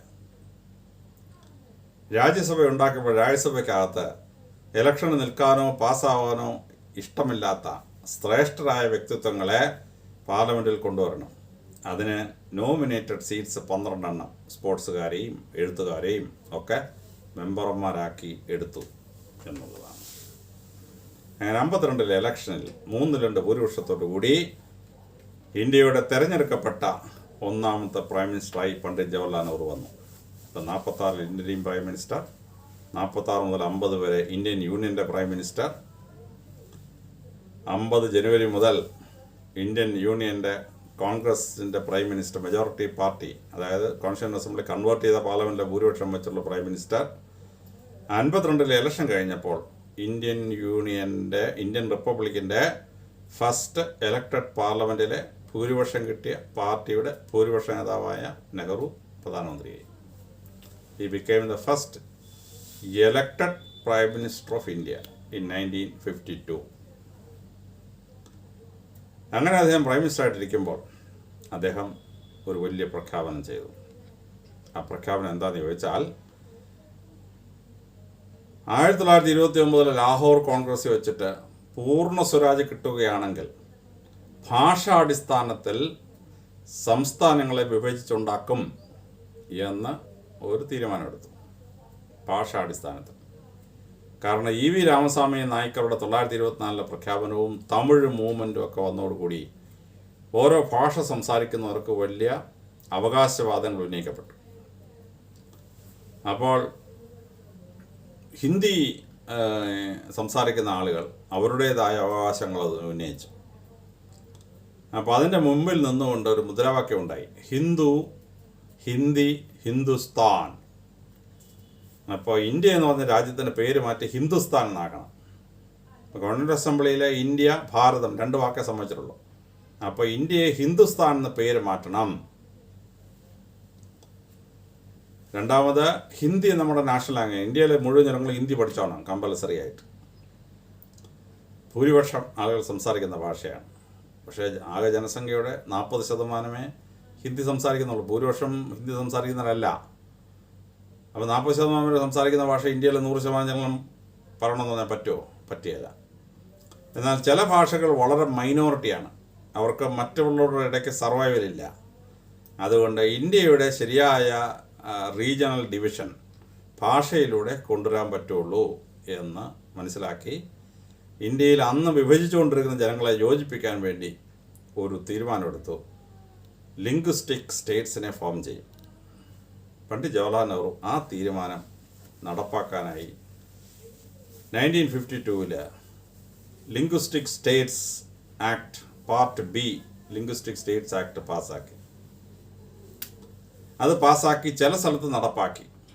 പക്ഷേ ആന്ധ്രയിൽ പോറ്റി ശ്രീരാമുലു 1956 അദ്ദേഹം നിരാഹാര സത്യാഗ്രഹം നടത്തി. ആന്ധ്ര സംസ്ഥാനം ഉണ്ടാക്കിയേ പറ്റുള്ളൂ, ആന്ധ്ര സംസ്ഥാനം ഉണ്ടാക്കാതെ പറ്റുകയില്ല എന്ന് പറഞ്ഞു. കാരണം ആന്ധ്രയുടെ ചില ഭാഗങ്ങൾ മദ്രാസ് പ്രസിഡൻസിൻ്റെ ഭാഗമാണ്. ഒറീസയുടെ ഗഞ്ചം ഡിസ്ട്രിക്റ്റ് ഉൾപ്പെട്ട 2 ജില്ലകളാണ് മദ്രാസ് പ്രസിഡൻസിയുടെ ഭാഗം. ആന്ധ്രയുടെ കുറേയേറെ ഭാഗങ്ങൾ മൈസൂർ സ്റ്റേറ്റിനകത്താണ്. ആന്ധ്രയുടെ കുറേ ഭാഗങ്ങൾ കിടക്കുന്നത് മഹാരാഷ്ട്രയ്ക്കകത്താണ്. അപ്പോൾ അങ്ങനെ ഒരു വിഭജനം പറ്റില്ല. ഇന്ത്യ പാർലമെൻറ്റ് പാസ്സാക്കിയ ലിംഗ്വിസ്റ്റിക്സ് ആക്ട് പാസ്സാക്കണമെന്ന് പറഞ്ഞു. പണ്ഡിറ്റ് ജവഹർലാൽ നെഹ്റു ആ ആക്ട് പാസ്സാക്കി ഇന്ത്യൻ പാർലമെൻറ്റിൽ. 1956 പോറ്റി ശ്രീരാമുലു മരിച്ച ശേഷം, സത്യാഗ്രഹം കിടന്ന് മരിച്ച ശേഷം ലിംഗ്വിസ്റ്റിക് സ്റ്റേറ്റ്സ് ഫോം ചെയ്തു. അങ്ങനെ ആന്ധ്രാപ്രദേശിന് സ്റ്റേറ്റ് ഉണ്ടായി. മലയാളം സംസാരിക്കുന്ന ഭൂപ്രദേശങ്ങൾ ചേർത്ത് തിരുവിതാംകൂറും കൊച്ചിയും മലബാർ പ്രദേശവും ചേർത്ത് കേരളം എന്നൊരു സംസ്ഥാനം ഉണ്ടായി. മറാത്തിയും ഗുജറാത്തിയും സംസാരിക്കുന്ന ഭാഗങ്ങളെ സെപ്പറേറ്റ് ചെയ്തു. അപ്പോൾ ഗുജറാത്ത് എന്നും മഹാരാഷ്ട്ര എന്നും 2 സംസ്ഥാനങ്ങളുണ്ടായി. അങ്ങനെ 2 സംസ്ഥാനങ്ങളുണ്ടായ ശേഷം ഈ ഭാഷാടിസ്ഥാനത്തിലുള്ള വിഭജനം പരമാവധി കൊണ്ടുവന്നു. അങ്ങനെ 57 ഭാഷാടിസ്ഥാനത്തിൽ സംസ്ഥാനങ്ങൾ വിഭജിക്കപ്പെട്ടു. അതിന് കാരണഭൂതമായ act 1952 part B linguistic states act ആയിരുന്നു. അങ്ങനെ വരുമ്പോൾ പണ്ഡിറ്റ് ജവഹർലാൽ നെഹ്റുവിന് ആദ്യമായി ഈ യൂറോപ്യൻ രാജ്യങ്ങൾ ഇന്ത്യയുടെ ഭാഗങ്ങൾ കൈയടക്കി വെക്കുന്നത് ശരിയല്ല. മറ്റ് പല സ്ഥലത്തും, ഏഷ്യയിലെ പല സ്ഥലത്തും ഇതുണ്ട്. ഹോങ്കോങ് ബ്രിട്ടീഷുകാർ പിടിച്ച് കൈവശം വെച്ചിരുന്നു. മക്കാവോ പോർച്ചുഗീസുകാർ പിടിച്ച് കൈവശം വെച്ചിരുന്നു ചൈനയ്ക്കകത്ത്. അപ്പോൾ ഇങ്ങനെയുള്ള വിഭജനങ്ങൾ. പക്ഷേ ഇതിനൊക്കെ ടൈം പീരീഡ് ഉണ്ടായിരുന്നു. മക്കാവോ ഇത്ര വർഷം കഴിഞ്ഞ് വിടും, ഹോങ്കോങ് ഇത്ര വർഷം കഴിഞ്ഞ് വിടും, ഇങ്ങനെ ഒരു ഡിവിഷൻ ഉണ്ടായിരുന്നു. പക്ഷേ ഈ പോണ്ടിച്ചേരിയുടെ കാര്യത്തിലും മറ്റിടത്തും അങ്ങനെ ഇല്ല. അതുകൊണ്ട് പണ്ഡിറ്റ് ജവഹർലാൽ നെഹ്റു 1954 ഫ്രഞ്ച് ഗവൺമെൻറ്റുമായിട്ട് ചർച്ചയിലേർപ്പെട്ടു. അദ്ദേഹം പറഞ്ഞു, ഇത് ശരിയല്ല. കൊളോണിയൽ പീരീഡിൽ നിങ്ങൾക്ക് ചില ഭാഗങ്ങളൊക്കെ പിടിച്ചിറക്കി വെക്കാൻ പറ്റി. പക്ഷേ 2ാം ലോകയുദ്ധം കഴിഞ്ഞു. ആ ലോകയുദ്ധം കഴിഞ്ഞ് കോളനികളൊക്കെ സ്വതന്ത്രമായി. അങ്ങനെ യൂറോപ്പ് തിരിച്ച് യൂറോപ്പിൽ പോയി. ഏഷ്യക്കാർക്കും ആഫ്രിക്കക്കാർക്കും കൊടുക്കണം. നിങ്ങൾ ഇപ്പോഴും ഇത് വെച്ചുകൊണ്ടിരിക്കുന്നത് അനുവദനീയമല്ല. ഭാഗ്യവശാൽ ഫ്രാൻസിൽ അന്ന് ഭരിച്ചിരുന്ന പ്രഗത്ഭനായ പ്രസിഡൻറ്റ് അദ്ദേഹം അതിനെ എഗ്രി ചെയ്തു. അങ്ങനെ 1954 ഫ്രാൻസ് ഇന്ത്യ വിടാൻ തീരുമാനിച്ചു. അങ്ങനെ പോണ്ടിച്ചേരിയും കേരളത്തിലുള്ള മാഹിയും ആന്ധ്രാപ്രദേശിലുള്ള യാനവും കാരയ്ക്കലും ഇന്ത്യക്ക് വിട്ടു തന്ന ശേഷം ഫ്രഞ്ചുകാർ സ്ഥലം വിട്ടു. അപ്പോൾ ഇന്ത്യക്ക് വളരെ ശ്രദ്ധേയമായ ടെറിട്ടറീസ് തിരിച്ചു കിട്ടി. അപ്പോൾ കാശ്മീർ തിരിച്ചു കിട്ടി, ഹൈദരാബാദ് തിരിച്ചു കിട്ടി, ജുനാഗഡ് പിടിച്ചെടുത്തു, ആൻഡമാൻ നിക്കോബാർ ദ്വീപസമൂഹങ്ങളിൽ ലക്ഷദ്വീപം കിട്ടി.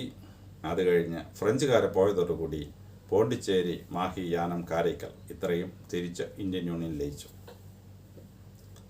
1955 പണ്ഡിറ്റ് ജവഹർലാൽ നെഹ്റു പറഞ്ഞു, ഇന്ത്യ ഒരു ദരിദ്ര രാഷ്ട്രമാണ്.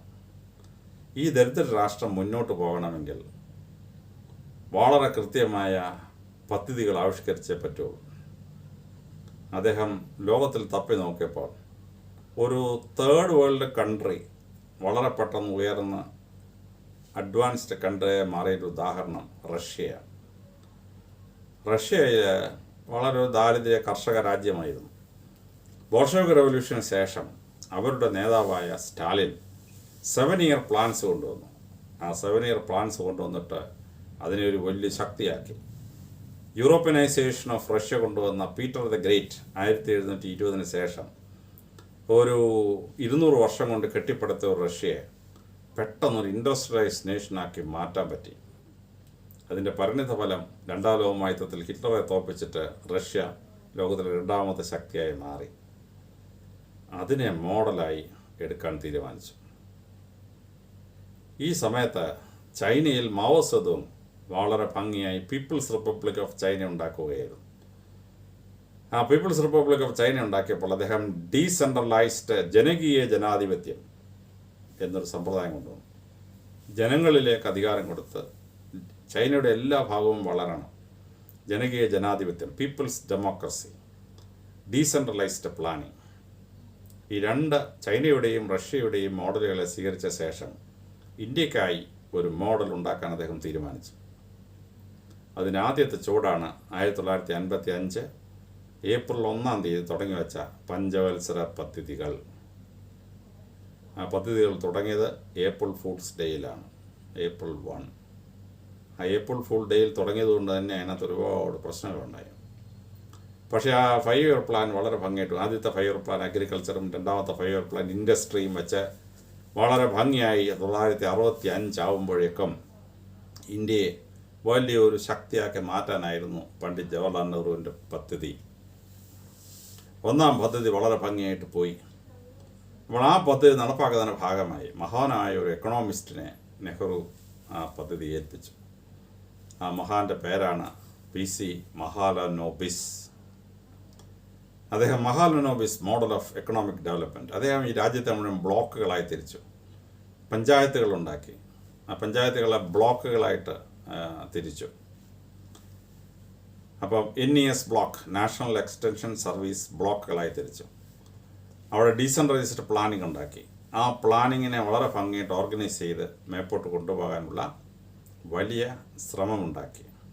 ആ ശ്രമത്തിൻ്റെ ഫലമായി ഒന്നാം പദ്ധതി ഉണ്ടാകുമ്പോൾ ഇന്ത്യയുടെ ആകെ ബഡ്ജറ്റ് 1500 കോടിയുള്ളൂ. 1500 കോടിയുടെ ഒരു പദ്ധതി ഉണ്ടാക്കി കാർഷിക വിപ്ലവത്തിന്. 1500 കോടി എന്നൊക്കെ കേൾക്കുമ്പോൾ ചെറിയ തുകയാണെന്ന് ധരിച്ചു കളയരുത്. ഒരു പോലീസുകാരൻ്റെ ഒരു മാസ ശമ്പളം 5 രൂപയായിരുന്നു. 5 രൂപ.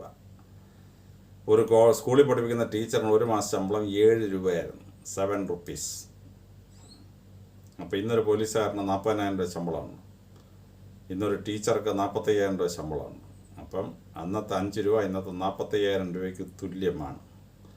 അതായത് 9,000 ഇരട്ടി ഈക്വലൻസാണ് ഇപ്പോൾ ആ തുകയ്ക്കുള്ളത്. അങ്ങനെ വളരെ ഭംഗിയായിട്ട് അത് വിജയിപ്പിച്ചു 1955 പ്ലാനിംഗ് കമ്മീഷൻ്റെ ഫോർമേഷൻ. അങ്ങനെ അന്നുണ്ടായ പ്ലാനിംഗ് കമ്മീഷനാണ് 2015 60 വർഷത്തിന് ശേഷം ഇപ്പോഴത്തെ പ്രധാനമന്ത്രി നരേന്ദ്രമോദി പ്ലാനിംഗ് കമ്മീഷൻ അവസാനിപ്പിക്കുകയും നീതി ആയോഗ് എന്ന് പറയുന്ന പുതിയ സമ്പ്രദായം കൊണ്ടുവരികയും ചെയ്തു. ഇന്ത്യയുടെ മോഡൽ മാറിയ ഒന്നായിരുന്നു 55 ഈ പറയുന്ന ബ്ലോക്കുകളും പഞ്ചായത്തും ഉൾപ്പെട്ട പഞ്ചവത്സര പദ്ധതി എന്ന വലിയൊരു സിസ്റ്റം. 1956 പൊറ്റി ശ്രീരാമുലുവിൻ്റെ ഇതനുസരിച്ച് റീഓർഗനൈസേഷൻ ഓഫ് ലിംഗ്വിസ്റ്റിക് സ്റ്റേറ്റ്സ് ഉണ്ടായി. ആ ലിംഗ്വിസ്റ്റിക് സ്റ്റേറ്റ്സ് ഫോം ചെയ്ത ശേഷം 57 പുതിയ ഇലക്ഷൻ വന്നു, ഇന്ത്യയുടെ രണ്ടാമത്തെ ഇലക്ഷൻ.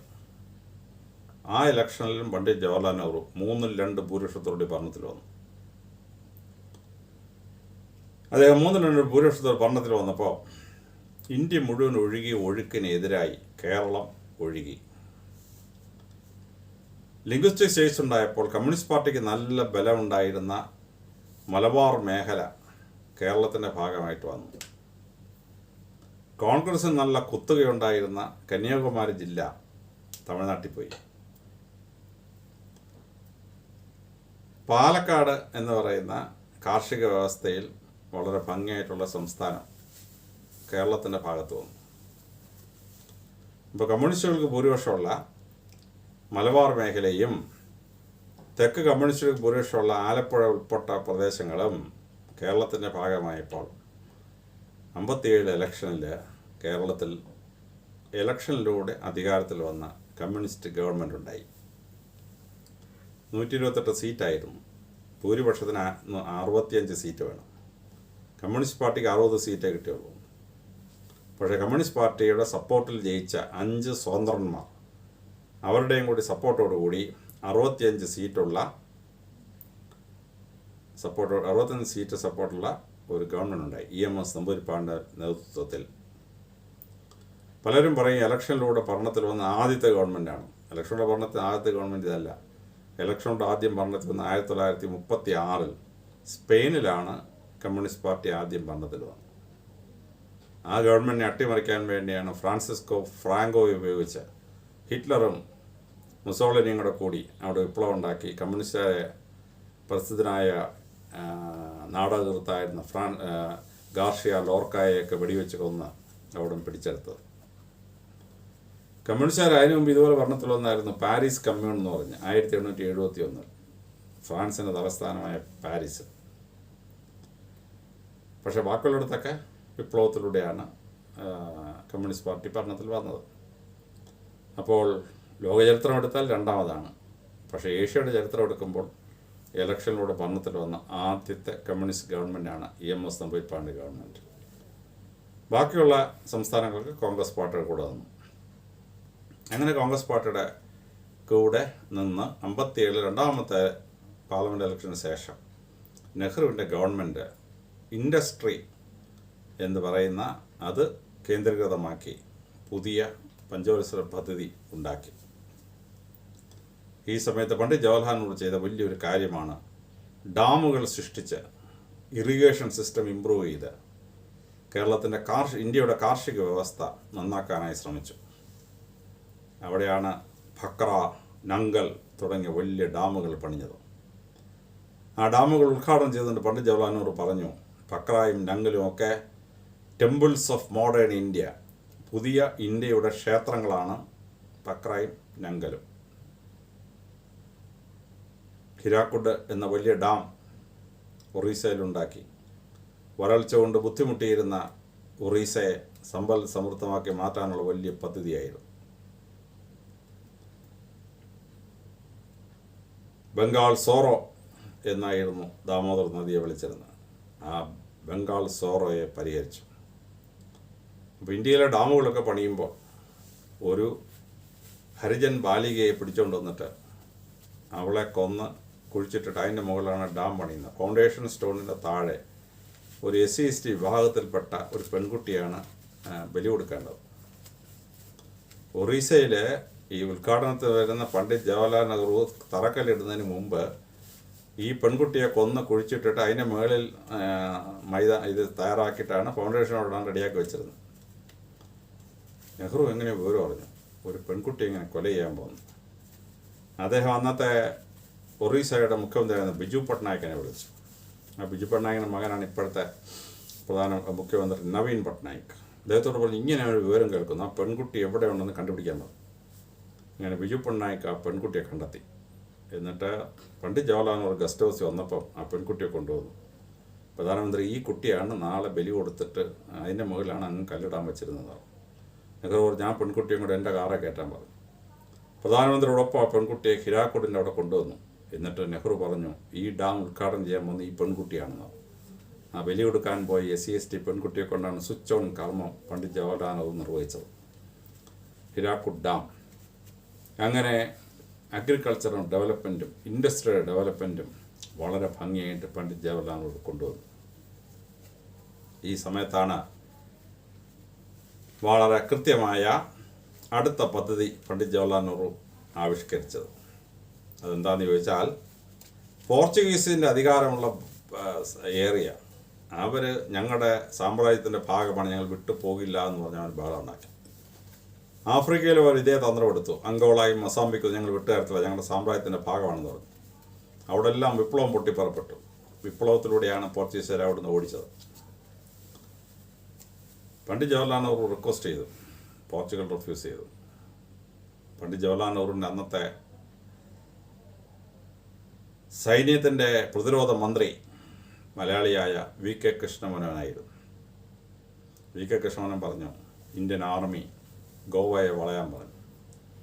കടലിലൂടെ നേവി വന്നിട്ട് ഗോവയെ ബ്ലോക്ക് ചെയ്യാൻ പറഞ്ഞു. 24 മണിക്കൂർ കൊണ്ട് ഗോവ പിടിച്ചെടുത്തു. അന്ന് VK കൃഷ്ണമേനോൻ പേര് കൊടുത്തു, ഗോവ കോൺസ്ട്രിക്ടർ എന്ന്. പെരുമ്പാമ്പിൻ്റെ പേരാണ് ബോവ കോൺസ്ട്രിക്ടർ. അതിൻ്റെ B മാറ്റി G ഇട്ടപ്പോൾ ഗോവയെ വരിഞ്ഞ് മുറുക്കി പിടിയിലാക്കിയവൻ എന്ന് പേര് കൊടുത്തു VK കൃഷ്ണമേനോൻ. അങ്ങനെ ഗോവ, ഡാമൻ ആൻഡ് ഡിയു, ഗുജറാത്തിന് തീരത്തുള്ള ഡാമൻ ആൻഡ് ഡിയുവും ഗോവയും പിടിച്ചെടുത്തു. ഗോവ പോർച്ചുഗീസുകാർ പിടിച്ചത് 1510-ലാണ്. ഡാമൻ ആൻഡ് ഡിയു അവർ പിടിച്ചെടുത്തത് 1525-ലാണ്. 1538 അവർ ഗുജറാത്തികളെയും ഓട്ടോമൻ തുർക്കികളെയും ഒരുമിച്ച് പരാജയപ്പെടുത്തി.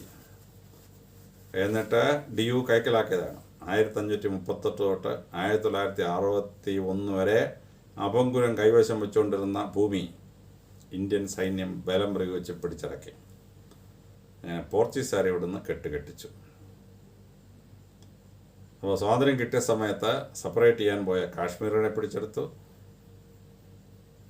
ഹൈദരാബാദിനെ പിടിച്ചെടുത്തു, ജുനാഗഡ് പിടിച്ചെടുത്തു, ആൻഡമാൻ നിക്കോബാർ ഐലൻഡ്സ് പിടിച്ചെടുത്തു, ലക്ഷദ്വീപ് പിടിച്ചെടുത്തു, പോണ്ടിച്ചേരി, മാഹി, യാനം, കാരയ്ക്കൽ പിടിച്ചെടുത്തു. അത് കഴിഞ്ഞ് ഗോവ, ഡാമൻ, ഡിയു പിടിച്ചെടുത്തു. ഇപ്പോഴത്തേക്കും ലോകത്തിലെ 3-ാം ചേരി എന്നൊരു ചേരി ഉണ്ടായി. അമേരിക്കയും റഷ്യയും തമ്മിൽ ശീതയുദ്ധം നടക്കുകയാണ്. ഇപ്പോൾ രാജ്യങ്ങൾ ഒന്നുകിൽ അമേരിക്കൻ ചേരിയിലേക്ക് തിരിഞ്ഞു, അല്ലെങ്കിൽ റഷ്യൻ ചേരിയിലേക്ക് തിരിഞ്ഞു. അമേരിക്കൻ ചേരിയിലാണ് യൂറോപ്പിൽ അമേരിക്കയിലുള്ള മിക്ക രാജ്യങ്ങളും ചേർന്നത്.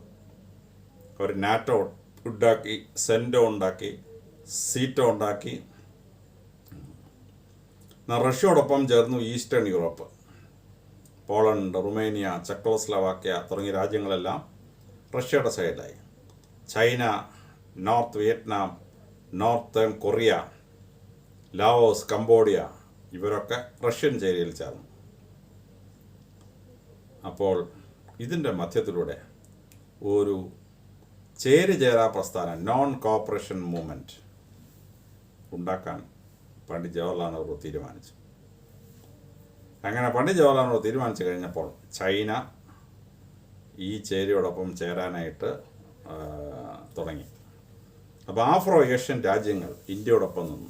അങ്ങനെയാണ് ബന്ധുവും കോൺഫറൻസ് ഉണ്ടായത്. ബന്ധുവും കോൺഫറൻസ് ഇന്തോനേഷ്യയിലെ ബന്ധുവിൽ വെച്ചിട്ടായിരുന്നു കോൺഫറൻസ്. അപ്പോൾ ചൈനയും ഇന്ത്യയും കൂടി ഒരുമിച്ച് വരുമ്പോൾ അത് റഷ്യക്കും അമേരിക്കയ്ക്കും വലിയ ഭീഷണിയായി. അതുകൊണ്ട് വൻ ശക്തികളുടെ ശ്രമഫലമായി ഇന്ത്യയും ചൈനയും തമ്മിൽ ഒരു തർക്കം ഉണ്ടാക്കാൻ തീരുമാനിച്ചു. ബ്രിട്ടീഷുകാരൻ എവിടെയൊക്കെ അതിർത്തി നിശ്ചയിച്ചിട്ടുണ്ടോ അതെല്ലാം പ്രശ്നമാണ്. പാകിസ്ഥാൻ അഫ്ഗാനിസ്ഥാനും തമ്മിൽ ഡ്യൂറൻഡ് ലൈൻ പ്രഖ്യാപിച്ചു, എന്നും പ്രശ്നമാണ്. ഇന്ത്യയും ചൈനയും തമ്മിലുള്ള മക്മോഹൻ ലൈൻ ഉണ്ടാക്കി, എന്നും പ്രശ്നമാണ്. ആ ലൈനിൽ തന്നെ തർക്കമുണ്ടായി. ആ ലൈനിൽ തർക്കമുണ്ടായപ്പോൾ ചൈന ഒരു വരച്ച് കാണിച്ചു, ഇതാണ് ഞങ്ങളുടെ സ്ഥലം. ബ്രിട്ടീഷുകാരൻ എന്തെങ്കിലും വരച്ച് വെച്ചെന്നും പറഞ്ഞ് അവൻ വരച്ചെന്നും ഞങ്ങൾ സമ്മതിക്കുകയാണെന്ന് പറഞ്ഞു. ഇന്ത്യ പറഞ്ഞു, അല്ല, മക്മോഹൻ ലൈൻ പാകിസ്ഥാനും ചൈനയും ഇന്ത്യയും ടിബറ്റും എല്ലാം കൂടെ ഒരുമിച്ചിരുന്ന് ഒപ്പിട്ടതാണ്. ആ ഒപ്പിട്ട സന്ധിക്കകത്ത് ചൈനക്കാർ ഒപ്പിട്ടിട്ടില്ലെന്നുള്ളേ ഉള്ളൂ, ഇത് അംഗീകരിച്ചേ പറ്റുമെന്ന് പറഞ്ഞു. അപ്പം ചൈന പറഞ്ഞില്ല, ഞങ്ങൾ ഒപ്പിട്ടിട്ടില്ല, ഞങ്ങളത് അംഗീകരിക്കുന്നില്ല എന്ന് പറഞ്ഞു. പക്ഷെ 1950 മാവോ സേതുങ് ചൈനയിൽ ഭരണത്തിൽ വന്ന ശേഷം അദ്ദേഹം 58 ടിബറ്റ് അങ്ങ് പിടിച്ചെടുത്തു. ദലൈലാമ അവിടുന്ന് പാലായനം ചെയ്തു. ദലൈനായും കൂടുള്ളവരും ഇന്ത്യയിൽ വന്ന് കയറി. പഞ്ചല്ലാമ അവിടെ നിന്നു, ഡെപ്യൂട്ടി അവിടെ നിന്നു. ദലൈലാമ ഇന്ത്യയിലേക്ക് വന്നു, ഇപ്പോഴും ജീവിച്ചിരിക്കുന്ന പുണ്യപുരുഷനായ ദലൈലാമ. സിക്കിമിലാണ് അവരുടെ കർമ്മപ്പ ഇരിക്കുന്നത്. കർമ്മപ്പ ഇന്ത്യക്കകത്താണ്, ദലൈലാമ ഇന്ത്യക്കകത്താണ്, ഡെപ്യൂട്ടി പഞ്ചലാമ മാത്രം ടിബറ്റ്. ടിബറ്റ് അവർ പിടിച്ചെടുത്തോടുകൂടി, കൈക്കലാക്കിയതോടുകൂടി ഫ്യൂജിറ്റീവായ ദലൈലാമ ഇന്ത്യ അംഗീകരിച്ചതുകൊണ്ട് ഇന്ത്യയും ചൈനയും തമ്മിൽ തർക്കമായി. അങ്ങനെ സ്വീകരിക്കരുതെന്നും അങ്ങനെ തിരിച്ചയക്കണമെന്നും ചൈന ആവശ്യപ്പെട്ടു. നെഹ്റു തിരിച്ചയക്കാൻ തയ്യാറായില്ല. തിരിച്ചയച്ചാൽ ചിലപ്പോൾ അദ്ദേഹത്തെ കൊല്ലുകയോ വല്ലതും ചെയ്താലോ എന്നൊക്കെ അദ്ദേഹം ഭയപ്പെട്ടിരുന്നു. തന്നെയല്ല, ബുദ്ധമതക്കാരുടെ ആത്മീയ ആചാരനല്ലേ, അദ്ദേഹത്തിന് പ്രൊട്ടക്ഷൻ കൊടുത്തു. അതോടെ ഇന്ത്യയും ചൈനയും തമ്മിൽ തർക്കമായി. ചൈന ചേരിചേരാ പ്രസ്ഥാനത്തിൽ നിന്ന് പിന്മാറി. 1962 ചൈന ഇന്ത്യ ആക്രമിച്ചു. നേപ്പാളിലും അരുണാചൽ പ്രദേശിൻ്റെ വടക്കൻ ഭാഗവും ലഡാക്കിൻ്റെ അക്സായി ചിൻ മേഖലയും ചൈന ബലം പ്രയോഗിച്ച് പിടിച്ചെടുത്തു. 90,000 ചതുരശ്ര കിലോമീറ്റർ ചൈന പിടിച്ചെടുത്തു. 92,000 സ്ക്വയർ കിലോമീറ്റേഴ്സ്. അങ്ങനെ ആർട്ടിഫിഷ്യലി ഒരു ബോർഡർ ഉണ്ടാക്കി. അതാണ്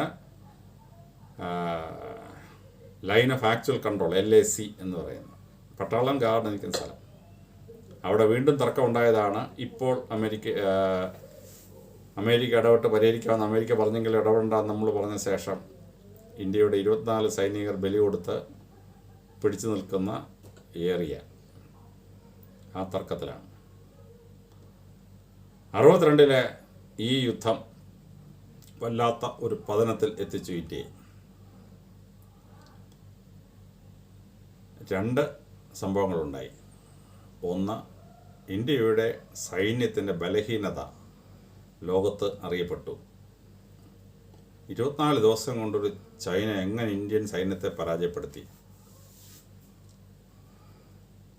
കാരണം ഹിമാലയമാണ് സ്ഥലം. അവിടുത്തെ തണുപ്പ് ചൈനക്കാരന് സഹിക്കാൻ പറ്റും. ഇന്ത്യയിലെ ഉഷ്ണ രാജ്യത്ത് ജീവിക്കുന്ന ഇന്ത്യക്കാരന് സഹിക്കാൻ പറ്റിയില്ല. മൂടൽ മഞ്ഞുള്ള സ്ഥലമായതുകൊണ്ട് എയർഫോഴ്സിന് ഉപയോഗിക്കാൻ പറ്റിയില്ല. എന്നാൽ എയർഫോഴ്സ് ചൈനയുടെ സ്ഥലം ബോംബ് ചെയ്യണമെങ്കിൽ 1500-2000 കിലോമീറ്റർ യാത്ര ചെയ്തെങ്കിലേ ചൈനയിൽ ചെന്ന് വിമാനം ബോംബ് ചെയ്യാൻ പറ്റുള്ളൂ. നേരെ മറിച്ച് ഹിമാലയത്തിൻ്റെ മുകളിൽ നിന്ന് ചൈനയ്ക്ക് ഇന്ത്യയെ ബോംബ് ചെയ്യണമെങ്കിൽ 500 കിലോമീറ്റർ താഴെ മതി. അപ്പോൾ ഇതൊരു വല്ലാത്ത കോംപ്ലിക്കേഷനാണ്. എന്തായാലും ശരി, ഇന്ത്യ ആ യുദ്ധത്തിൽ പരാജയപ്പെട്ടു. ഇന്ത്യയുടെ മനസ്സിലെ വലിയ നൊമ്പരമായി മാറി. 1962 തന്നെ ഇലക്ഷൻ ഉണ്ടായി. ആ ഇലക്ഷനിൽ കോൺഗ്രസ് പാർട്ടി 3-2 ഭൂരിപക്ഷത്തോട് ജയിച്ചു, 2/3 മെജോറിറ്റി. പക്ഷേ ആ യുദ്ധം ഏൽപ്പിച്ച ആഘാതം പണ്ഡിറ്റ് ജവഹർലാൽ നെഹ്റുവിന് താങ്ങാൻ കഴിയുമായിരുന്നില്ല. 1964 അദ്ദേഹം ഹൃദയസ്തംഭനം മൂലം മരിച്ചു. രണ്ടാമത്തെ 5 ഇയർ പ്ലാൻ കംപ്ലീറ്റ് ചെയ്യാൻ പറ്റിയില്ല. കാര്യം 60-ൽ തുടങ്ങിയ 5 ഇയർ പ്ലാൻ പൂർത്തിയായിരുന്നുവെങ്കിൽ ഇന്ത്യയുടെ ഇൻഡസ്ട്രിയലൈസേഷൻ നടന്നതന്നെയായിരുന്നു. പകുതി ആയപ്പോഴേ ചൈനീസ് യുദ്ധം വന്നു, ഗോവയ്ക്കെതിരെയുള്ള യുദ്ധം വന്നു. ആ ശിഥിലമായ ഇന്ത്യൻ എക്കണോമി ഭയങ്കരമായി ബാധിക്കപ്പെട്ടു. അങ്ങനെ ബാധിക്കപ്പെട്ട് കഴിഞ്ഞപ്പോൾ പണ്ഡിറ്റ് ജവഹർലാൽ നെഹ്റുവിന് ആ ഷോക്കിൽ ഹാർട്ട് അറ്റാക്കായിട്ട് മരിച്ചു കഴിഞ്ഞപ്പോൾ കർഷകനായ ഗ്രൗണ്ട് എർത്ത് വന്ന ലാൽ ബഹദൂർ ശാസ്ത്രി ഇന്ത്യയുടെ പ്രധാനമന്ത്രിയായി. അദ്ദേഹം പ്രധാനമന്ത്രിയായി ഇന്ത്യയുടെ പഞ്ചവത്സര പദ്ധതി പൂർത്തിയാക്കാൻ പറ്റുന്നില്ല. രാജ്യം വലിയ സാമ്പത്തിക പ്രതിസന്ധിയിലായി. ഇത് രണ്ടും ഒരുമിച്ച് അദ്ദേഹം നേരിട്ടുകൊണ്ടിരിക്കുമ്പോൾ പാകിസ്ഥാൻ ഇന്ത്യയെ ആക്രമിച്ചു. അയൂബ് ഖാൻ്റെ നേതൃത്വത്തിലുള്ള പാകിസ്ഥാൻ ഇന്ത്യയെ ആക്രമിച്ചു. അയൂബ് ഖാൻ്റെ ആത്മകഥയിൽ പറയും, എനിക്ക് പറ്റിയ ഏറ്റവും വലിയ അമളി ചൈന ഇന്ത്യ ആക്രമണ സമയത്ത് ഞാനും കൂടെ ആക്രമിക്കേണ്ടതായിരുന്നു. ഞാനും ചൈനയും കൂടെ ഒരുമിച്ച് ഇന്ത്യ ആക്രമിച്ചിരുന്ന ഇന്ത്യ തകർന്നു പോയിനായിരുന്നു എന്ന് അയൂബ് ഖാൻ്റെ ഒരു ആത്മകഥയിൽ പറയുന്ന ഒരു ഭാഗമുണ്ട്. അതിൽ നമ്മളെ രക്ഷിച്ചത് അമേരിക്കയും പ്രസിഡന്റ് കെന്നഡിയുമാണ് എന്നാണ് നമ്മൾ വിശ്വസിക്കപ്പെടുന്നത്. പാകിസ്ഥാനോട് അനങ്ങിപ്പോരുന്നു കെന്നഡി. എന്നാൽ ചൈനീസ് യുദ്ധം 21 ദിവസം കഴിഞ്ഞപ്പോൾ പ്രസിഡന്റ് കെന്നഡി ചൈനയെ വിരട്ടി. തൊട്ടുപോകരുത് ഇന്ത്യ തൊട്ടുപോയി കഴിഞ്ഞാൽ ഞങ്ങൾ ചുട്ടുകളയെന്ന് പറഞ്ഞു അമേരിക്ക. ചൈനയെ വിളിച്ച് ആ വാണിങ് ചൈനയ്ക്ക് ഏറ്റു. അങ്ങനെ യുദ്ധം നിന്നു. പക്ഷേ ഇന്ത്യയുടെ സാമ്പത്തിക നില തകരാൻ തുടങ്ങി. പാകിസ്ഥാൻ ഇന്ത്യ ആക്രമിച്ചപ്പോൾ 1965 ഇന്ത്യ പാകിസ്ഥാനെ പരാജയപ്പെടുത്തി. ചൈന ഇന്ത്യയെ തോൽപ്പിച്ചതിൻ്റെ കുറച്ച് ക്ഷീണം മാറിയത് ഇന്ത്യ പാകിസ്ഥാനെ തോൽപ്പിച്ചതുകൊണ്ടാണ്. സന്ധി പറയാൻ വന്നത് റഷ്യയാണ്. റഷ്യയുടെ ബോർഡർ രാജ്യങ്ങളാണ് അഫ്ഗാനിസ്ഥാൻ, പാകിസ്ഥാൻ എന്ന് പറഞ്ഞ രാജ്യങ്ങൾ. അപ്പോൾ ഇവിടെ ഒരു കൊമോഷൻ ഉണ്ടാകുന്നത് റഷ്യയ്ക്ക് പ്രശ്നം. അതുകൊണ്ട് റഷ്യ എന്ത് ചെയ്തു? 2 രാജ്യങ്ങളെയും സമാധാന സന്ധിക്ക് വിളിച്ചു. പണ്ഡിറ്റ് ഇന്ത്യ റെപ്രസെൻ്റ് ചെയ്ത ലാൽ ബഹദൂർ ശാസ്ത്രി പോയി. തുർക്കമെനിസ്ഥാൻ്റെ തലസ്ഥാനമായ താഷ്കൻഡിൽ വെച്ചായിരുന്നു ചർച്ച.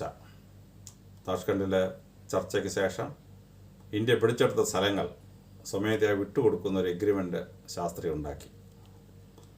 ഇവിടെ ശാസ്ത്രി ഒപ്പിട്ട് കഴിഞ്ഞ് ഒരർത്ഥത്തിൽ നമ്മുടെ സൈന്യം കഷ്ടപ്പെട്ട് പിടിച്ച സ്ഥലം വെറുതെ വിട്ടുകൊടുത്തിട്ട് തിരിച്ചു വന്നാൽ ഇന്ത്യയിലെ ജനങ്ങൾ എന്ത് പറയും എന്ന ഒരു മനപ്രയാസവും കൂടിയാണോ ഹാർട്ട് അറ്റാക്കിൻ്റെ പിന്നിലെന്ന് പലരും സംശയിക്കുന്നു. പക്ഷെ അന്ന് ശാസ്ത്രിജി ഒരു വലിയ മുദ്രാവാക്യം ഉണ്ടാക്കി, ജയ് ജവാൻ ജയ് കിസാൻ. പട്ടാളം ഒറ്റയ്ക്ക് ജയിക്കാൻ പറ്റിയില്ല, കർഷകൻ്റെ സപ്പോർട്ടുണ്ടല്ലേ പറ്റും. കർഷകൻ ഒറ്റയ്ക്ക് ജയിക്കാൻ പറ്റിയില്ല. ഇന്ത്യ എന്ന രാഷ്ട്രം നിലനിർത്തില്ലെങ്കിൽ കർഷകനോട് രക്ഷപ്പെടും? ഒരു രക്ഷയില്ല. ജയ് ജവാൻ ജയ് കിസാൻ. 2.5 വർഷത്തെ കാലഘട്ടത്തിന് ശേഷമാണ് ലാൽ ബഹദൂർ ശാസ്ത്രി ഹാർട്ട് അറ്റാക്കായിട്ട് മരിക്കുന്നത്. അപ്പോഴാണ് ഇന്ദിരാഗാന്ധിയെ ഇൻ്റരീം പ്രൈം മിനിസ്റ്ററായി ആദ്യം ഗുരുസാലാൽ നന്ദ വന്നു, പിന്നെ 9 ദിവസത്തിന് ശേഷം ഇന്ദിരാഗാന്ധി എലക്ട് ചെയ്യപ്പെട്ടു. അങ്ങനെ പ്രൈം മിനിസ്റ്ററായിട്ട് വന്നു. ഇന്ദിരാഗാന്ധി പ്രൈം മിനിസ്റ്ററായിട്ട് വന്നിട്ടാണ് 67 എലക്ഷൻ പ്രഖ്യാപിക്കുന്നത്. അപ്പോൾ ഈ സമയത്ത് പഞ്ചവത്സര പദ്ധതി നിന്നുപോയി. രണ്ടാമത്തെ പഞ്ചവത്സര പദ്ധതി കഴിഞ്ഞ ശേഷം പഞ്ചവത്സര പദ്ധതി നിന്നുപോയി. അതുകൊണ്ട് എന്ത് ചെയ്തു, ഇയർലി പ്ലാൻസ്, 1 ഇയർ പ്ലാൻസ് എന്ന് പറഞ്ഞ പ്ലാൻസ് ഉണ്ടാക്കി 3 വർഷം. ഇന്ത്യ ആകെ ദാരിദ്ര്യം കൊടികുത്തി വാഴാൻ തുടങ്ങി. ഇന്ത്യയുടെ കൃഷി തകരാൻ തുടങ്ങി. ഇന്ത്യയിൽ അൺഎംപ്ലോയ്മെൻറ്റ് ഭയങ്കരമായിട്ട് പടർന്നു പിടിക്കാൻ തുടങ്ങി. തൊഴിലില്ലായ്മ.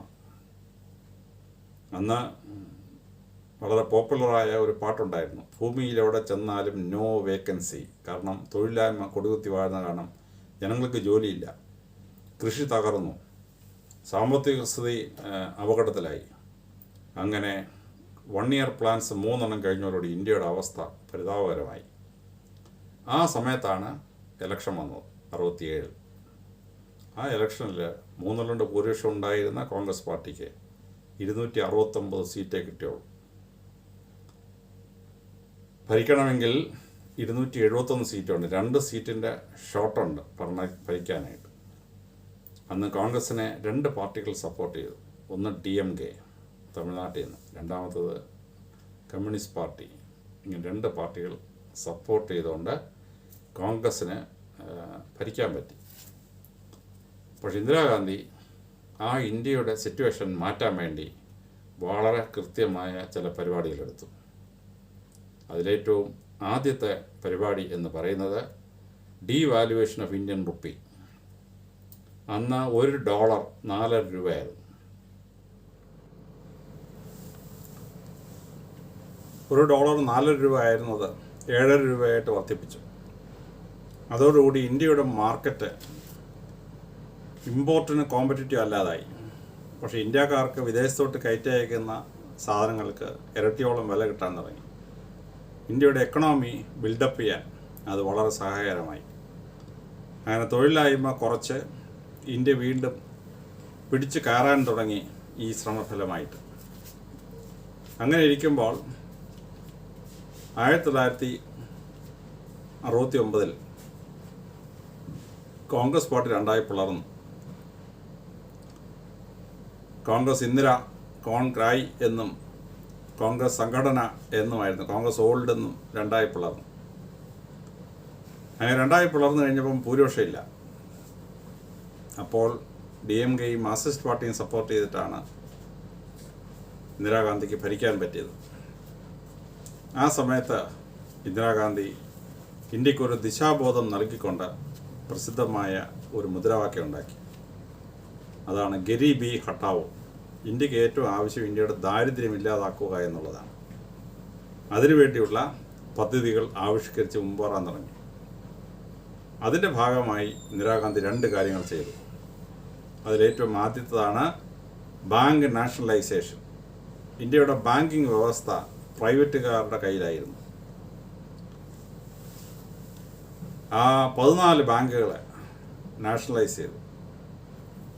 14 ബാങ്കുകളെ നാഷണലൈസ് ചെയ്തതോടുകൂടി 85% ബാങ്കിങ് മേഖല ഗവൺമെൻറ്റിൻ്റെ കൺട്രോളായി.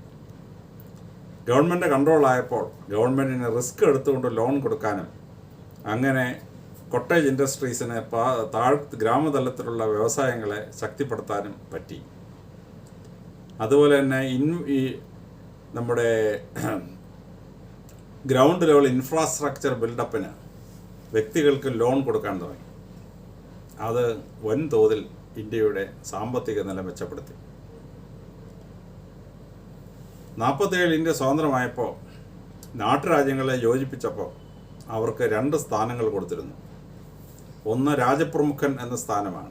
ആ രാജാവ് ഭരിക്കുന്ന രാജ്യം ഇന്ത്യൻ യൂണിയൻ ചേർന്ന് കഴിഞ്ഞപ്പോൾ ജനാധിപത്യപരമായ രാജാവ് ജനങ്ങൾ തിരഞ്ഞെടുത്ത മുഖ്യമന്ത്രി ഭരിക്കുമ്പോൾ ഗവർണർ സ്ഥാനത്തേക്ക് രാജപ്രമുഖന്മാരായിരുന്നു. 1956 റീഓർഗനൈസേഷൻ ഓഫ് സ്റ്റേറ്റ് കഴിഞ്ഞുകൊണ്ട് രാജപ്രമുഖന്മാർ നിന്നു. ചിത്രനാൾ രാജാവ് കേരളത്തിൻ്റെ രാജപ്രമുഖൻ സ്ഥാനം ഒഴിഞ്ഞു. പക്ഷേ ഒരു കാര്യം അവർക്ക് രണ്ടാമത് കൊടുത്തുണ്ടായിരുന്നു, പ്രിവ്യൂ പേഴ്സുകൾ.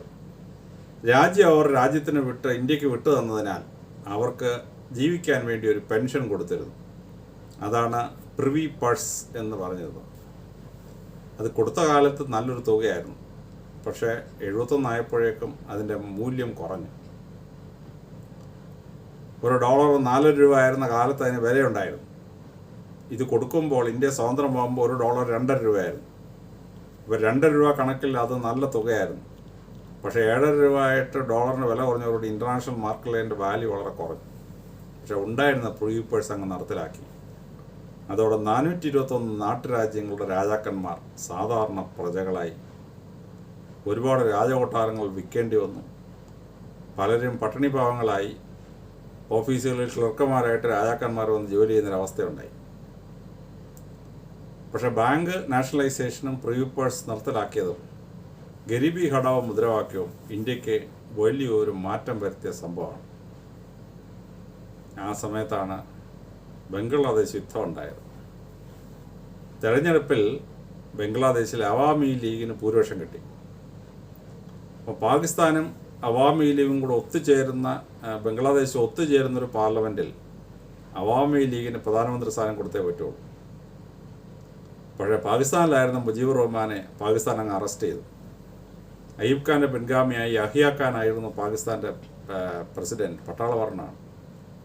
യഹിയ ഖാൻ മുജീബുർ റഹ്മാനെ അങ്ങ് അറസ്റ്റ് ചെയ്ത ശേഷം ബംഗ്ലാദേശിനുകാർക്ക് പ്രധാനസ്ഥാനം നൽകാനൊക്കത്തില്ലാന്ന്, പഞ്ചാബിക്ക് അത് കൊടുക്കത്തുള്ളൂ. ബംഗ്ലാദേശിൽ ബഹളമുണ്ടായി. 1 കോടിയോളം ജനങ്ങൾ ഇന്ത്യയിലേക്ക് പലായനം ചെയ്തു. ബംഗ്ലാദേശിൽ നിന്ന് വലിയ പ്രശ്നമുണ്ടായി. ആ സമയത്ത് ഇന്ദിരാഗാന്ധി ഇടപെട്ടു. ഇന്ദിരാഗാന്ധി ഇടപെട്ട് ബംഗ്ലാദേശിനെ സ്വതന്ത്രയാക്കിയിട്ട്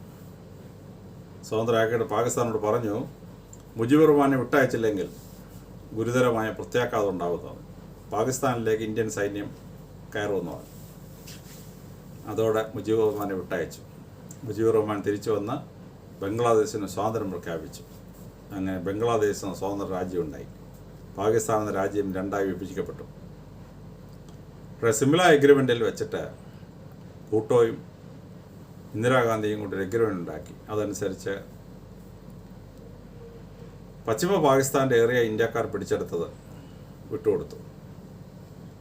അങ്ങനെ ബൗണ്ടറി ഫിക്സ് ചെയ്തെടുത്തു സിംല എഗ്രിമെൻ്റ് എന്ന് പറയുന്ന എഗ്രിമെൻറ്റിലൂടെ.